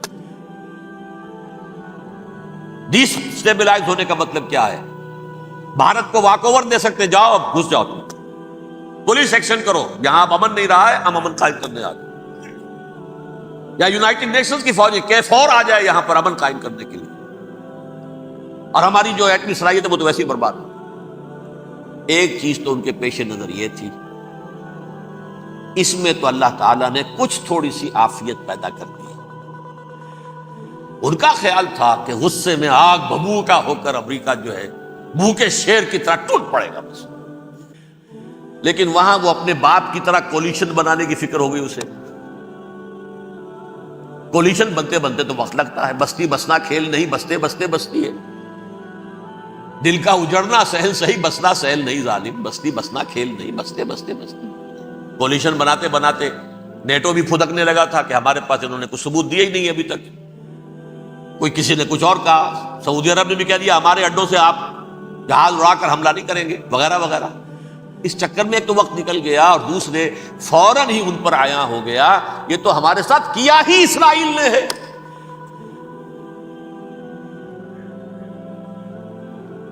لیکن یہ بات لیک نہیں کرنا چاہتے. میں نے خود سنا اور بھی بہت لوگوں سے کہا کہ یہ باقاعدہ اسٹیٹ ڈپارٹمنٹ کی طرف سے ٹی وی پر، CNN پر، BBC پر یہ اعلان آیا کہ یہ جو انویسٹیگیشنز ہو رہی ہیں اس حادثے کی تحقیقات کی، اس کی معلومات لیک کیوں ہو رہی ہیں؟ لیک نہیں ہونی چاہیے. کیوں؟ اسامہ کے خلاف اگر کوئی ثبوت ہے، لیک ہو جائے 1000 مرتبہ، کسی کو کوئی نقصان ہے؟ یہ کون سا تھا، کون سا لیکیج ہے جسے روکنا مقصود ہے؟ وہ تو ہمارا متمنا ہے، ہمارا بیٹا ہے، وہ کر رہا ہے. اس گھر کو آگ لگ گئی گھر کے چراغ سے. But they have given a message to the United States of America, ہمارے راستے میں اب مت آنا، ہم پر دباؤ نہ ڈالو. Don't appease the Arabs at our expense. یہ الفاظ ہیں شیرون کے. ان کی خوشامد، ان کو خوش کرنا، ان کو پسند کرنا، ان کو راضی کرنا ہماری کوس پر. جیسے سلوواکیہ کے اوپر قبضہ جو ہے جرمنی کا ہٹلر کا تسلیم کر کے تم نے اس کو بڑھاوا دے دیا تھا اس وقت، ایسے ہی تم چاہتے ہو ہمیں بھی سلوواکیہ بنا دینا، اب نہیں بنے. یہ ہے اصل میں صورتحال. جیسا کہ میں نے عرض کیا، افغانستان پر اب یہ جیسے کھسیانی بلی ہوتی ہے کھمبا نوشتی، کریں گے تو صحیح حملہ. یہ جگہ اتنی تیاری پوری دنیا کے اندر کر کے کچھ نہ کچھ تو کریں گے، کچھ نہ کچھ تو کارکردگی دکھائیں گے. اصل میں وہ زور شور اب ان میں نہیں ہے افغانستان کے بارے میں، بلکہ تاریخ میں ایک مرتبہ پھر وہی بات ہو گئی ہے. کلما اوقدوا نارا للحرب اطفاء اللہ، اللہ تعالیٰ نے کم سے کم اس کی تندی کو کم کر دیا. اس آگ کی بھڑک اور تندی جو ہے وہ انشاءاللہ کم ہو جائے. البتہ افغانستان میں کیا ہوگا یہ میں نہیں کہہ سکتا. ان ادری قریب ام بعید ما توعدون، جیسے کہ قرآن مجید میں حضور سے کہلوایا گیا، میں یہ نہیں جانتا جس چیز کا وعدہ تم سے کیا جا رہا ہے وہ قریب ہے یا دور ہے. وَإِنْ أَدْرِي لَعَلَّهُ فِتْنَةٌ لَكُمْ وَمَتَاعٌ إِلَىٰ حِينٍ، میں نہیں جانتا، ہو سکتا ہے ابھی اللہ تعالیٰ تمہیں کوئی مہلت دے اور کچھ وقت کے لیے تمہاری رسی دراز کر دے اور ابھی عذاب کو ٹال دے. جب حضور سے یہ کہلوایا جا رہا ہے ان ادری، یہاں تک بھی کہلوا دیا گیا وَمَا أَدْرِي مَا يُفْعَلُ بِي وَمَا بِكُمْ، مجھے نہیں معلوم میرے ساتھ کیا کیا جائے گا، تمہارے ساتھ کیا کیا جائے گا. تو بہرحال کون دعوے سے کہہ سکتا ہے کہ یہ ہوگا؟ تباہی بھی آ سکتی ہے، کوئی بڑا سیٹ بیک بھی آ سکتا ہے، اپس اینڈ ڈاؤنز ہوتے ہیں۔ احیاء اسلام کا پروسیس چل رہا ہے، لیکن احیاء پروسیس میں حضور کے زمانے میں بھی غزوہ بدر میں ایک دفعہ گراف جو ہے چلا گیا تھا آسمان پر، تو غزوہ احد میں وہ بہت نیچے بھی تو آ گیا تھا، مسلمانوں کے حوصلے پست بھی ہو گئے تھے نا۔ وَلَا تَهِنُوا وَلَا تَحْزَنُوا وَأَنْتُمُ الْأَعْلَوْنَ إِن كُنتُم مُؤْمِنِينَ، یہ تشفی دینی پڑی تھی نا، گھبراؤ نہیں، ڈرو نہیں۔ إِن يَمْسَسْكُمْ قَرْحٌ فَقَدْ مَسَّ الْقَوْمَ قَرْحٌ مِثْلُهُ، اگر تمہیں کوئی چرکا لگا ہے تو تمہارے دشمنوں کو اس سے بڑا چرکا لگ چکا ہے 1 سال پہلے، انہوں تو ہمت نہیں چھوڑی، 1 سال کے بعد دوبارہ ہو گئے حملہ آور تم پر، تم کیوں دل چھوڑتے ہو؟ تو کوئی سیٹ بیک آ سکتا ہے، اور یہ بھی ہو سکتا ہے، اور اللہ کرے کہ ہو جائے، کوئی واقعہ فیل بھی پیدا ہو سکتا ہے دوبارہ۔ اللہ تعالیٰ چڑیوں کے ذریعے سے اور ان کی چونچوں اور ان کے پنجوں کی کنکریوں کے ذریعے سے ہاتھی والوں کو برباد کر سکتا ہے۔ الم تر کیف فعل ربک باصحاب الفیل الم یجعل کیدہم فی تضلیل وارسل علیہم طیرا ابابیل ترمیہم بحجارۃ من سجیل فجعلہم کعصف مأکول۔ کھایا ہوا بھوسا جگالی کر کے جب نکلتا ہے جیسے ہوتے ہیں، ایسا پورا لشکر کر دیا گیا۔ اللہ تعالیٰ کر سکتا ہے، کوئی مشکل نہیں۔ وہ اعلیٰ کل شیء قدیر، اسے ہر شے کی قدرت حاصل ہے۔ لیکن اصل بات جو ہے میں آپ کو بتانا چاہتا ہوں، یہ ہے سائیڈ ایشو۔ اصل ایشو ہے فلسطین کا جو شروع ہونے والا ہے، بھٹی دہکے گی وہاں۔ ظاہر بات ہے کہ اگر کوئی بہت بڑا اقدام ہو جاتا ہے فلسطینیوں کے خلاف، اور اگر واقعتاً مسجد اقصیٰ اور مسجد قبۃ الصخرہ گرا دیے جاتے ہیں تو طوفان اٹھے گا عالم عرب میں۔ یہ حسنی مبارک ہو یا شاہ خالد ہو یا کوئی اور ہو، یہ نہیں روک سکتے اس طوفان کو۔ نوجوان خون اٹھے گا، غیرت اور جو بھی حمیت ہے۔ مسلمان ان پڑھ سے ان پڑھ اور بالکل بے دین، وہ بھی مسجد کی حرمت پر کٹ مرنے کو تیار ہو جاتا ہے۔ مسجد تو بنا دی شب بھر میں ایمان کی حرارت والوں نے، من اپنا پرانا پاپی ہے، برسوں میں نماز ہی بننا سکتا۔ وہ چاہے کانپور کی مسجد سی مسلمانوں نے جانے دی ہے، چاہے وہ شہید گنج کی مسجد تھی مسلمانوں نے جانے دی ہے، چاہے نماز نہ پڑھتے ہو، لیکن یہ جو حرمت اور یہ جو حمیت اور یہ غیرت ہے، اس سے جو طوفان اٹھے گا یہ ہوگا اس ملحمۃ العظمیٰ، اس کی طرف پیش رفت ہو رہی۔ کتاب الملاحم سے احادیث کے حوالے سے کہ جن جنگوں کا حوالہ دیا حضور نے، پیشن گوئی کی ہے، اس کا نقطہ آغاز تھا خلیج کی جنگ۔ صدام حسین نے اسے کہا تھا یہ مدر آف وارز ہے، ام المحارب، یہ ایک جنگ نہیں ہے۔ اس کا نقشہ بھی حدیث میں موجود تھا، پیشن گوئی موجود تھی، اس وقت بھی ہم نے شائع کی تھی۔ لیکن اس میں جو جنگ اب ہونے والی وہ الملحمۃ العظمیٰ۔ ملحمہ کسے کہتے ہیں؟ لحم گوشت کو کہتے ہیں، اور قصائی کی دکان کو عربی میں ملحم کہتے ہیں، جہاں گوشت کے ٹکڑے کیے جاتے ہیں۔ آج کل مشینوں سے ہوتے ہیں، اب جو ہے وہ ہاتھ سے چھریوں سے نہیں ہوتے، لیکن ٹکڑے ہو رہے ہوتے ہیں، جسموں کے چیتھڑے اڑ رہے ہوتے ہیں۔ ملحمہ، یہی لفظ استعمال کیا تھا حضرت سعد ابن عبادہ نے رضی اللہ تعالی عنہ یوم فتح مکہ۔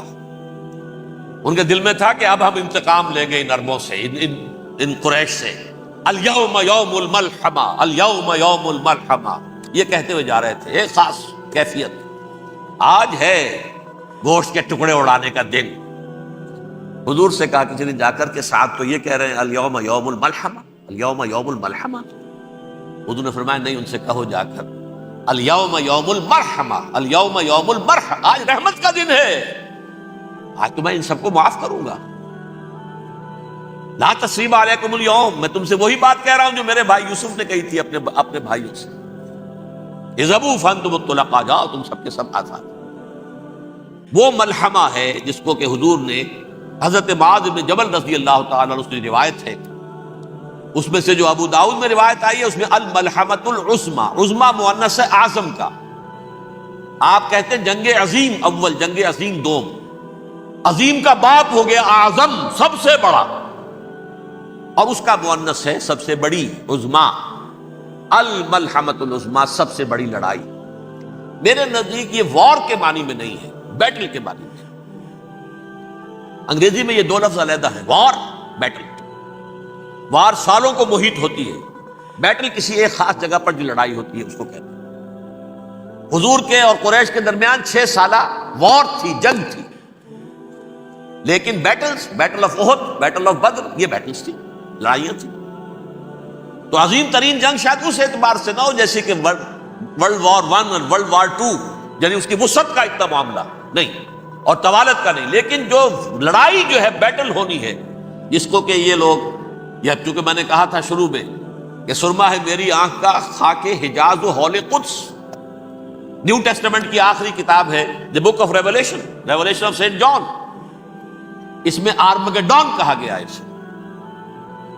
ہر مجدون، یہ عبرانی لفظ ہے، ہر کہتے ہیں اونچی جگہ کو، سطح مرتفع، مجدون میگیڈو، میگیڈو ایک وادی ہے، مرتفع، وادی مرتفع، یہ ہے واقع لبنان، اسرائیل اور شام کے درمیان جو ٹکڑا، جو ٹرائنگل بنتی ہے، یہ ہے، یہاں پر بڑی جنگ لڑی جائے گی، اور یہ جنگ صلیب ہوگی، جو کہا ہے بش نے، یہ جنگ صلیب۔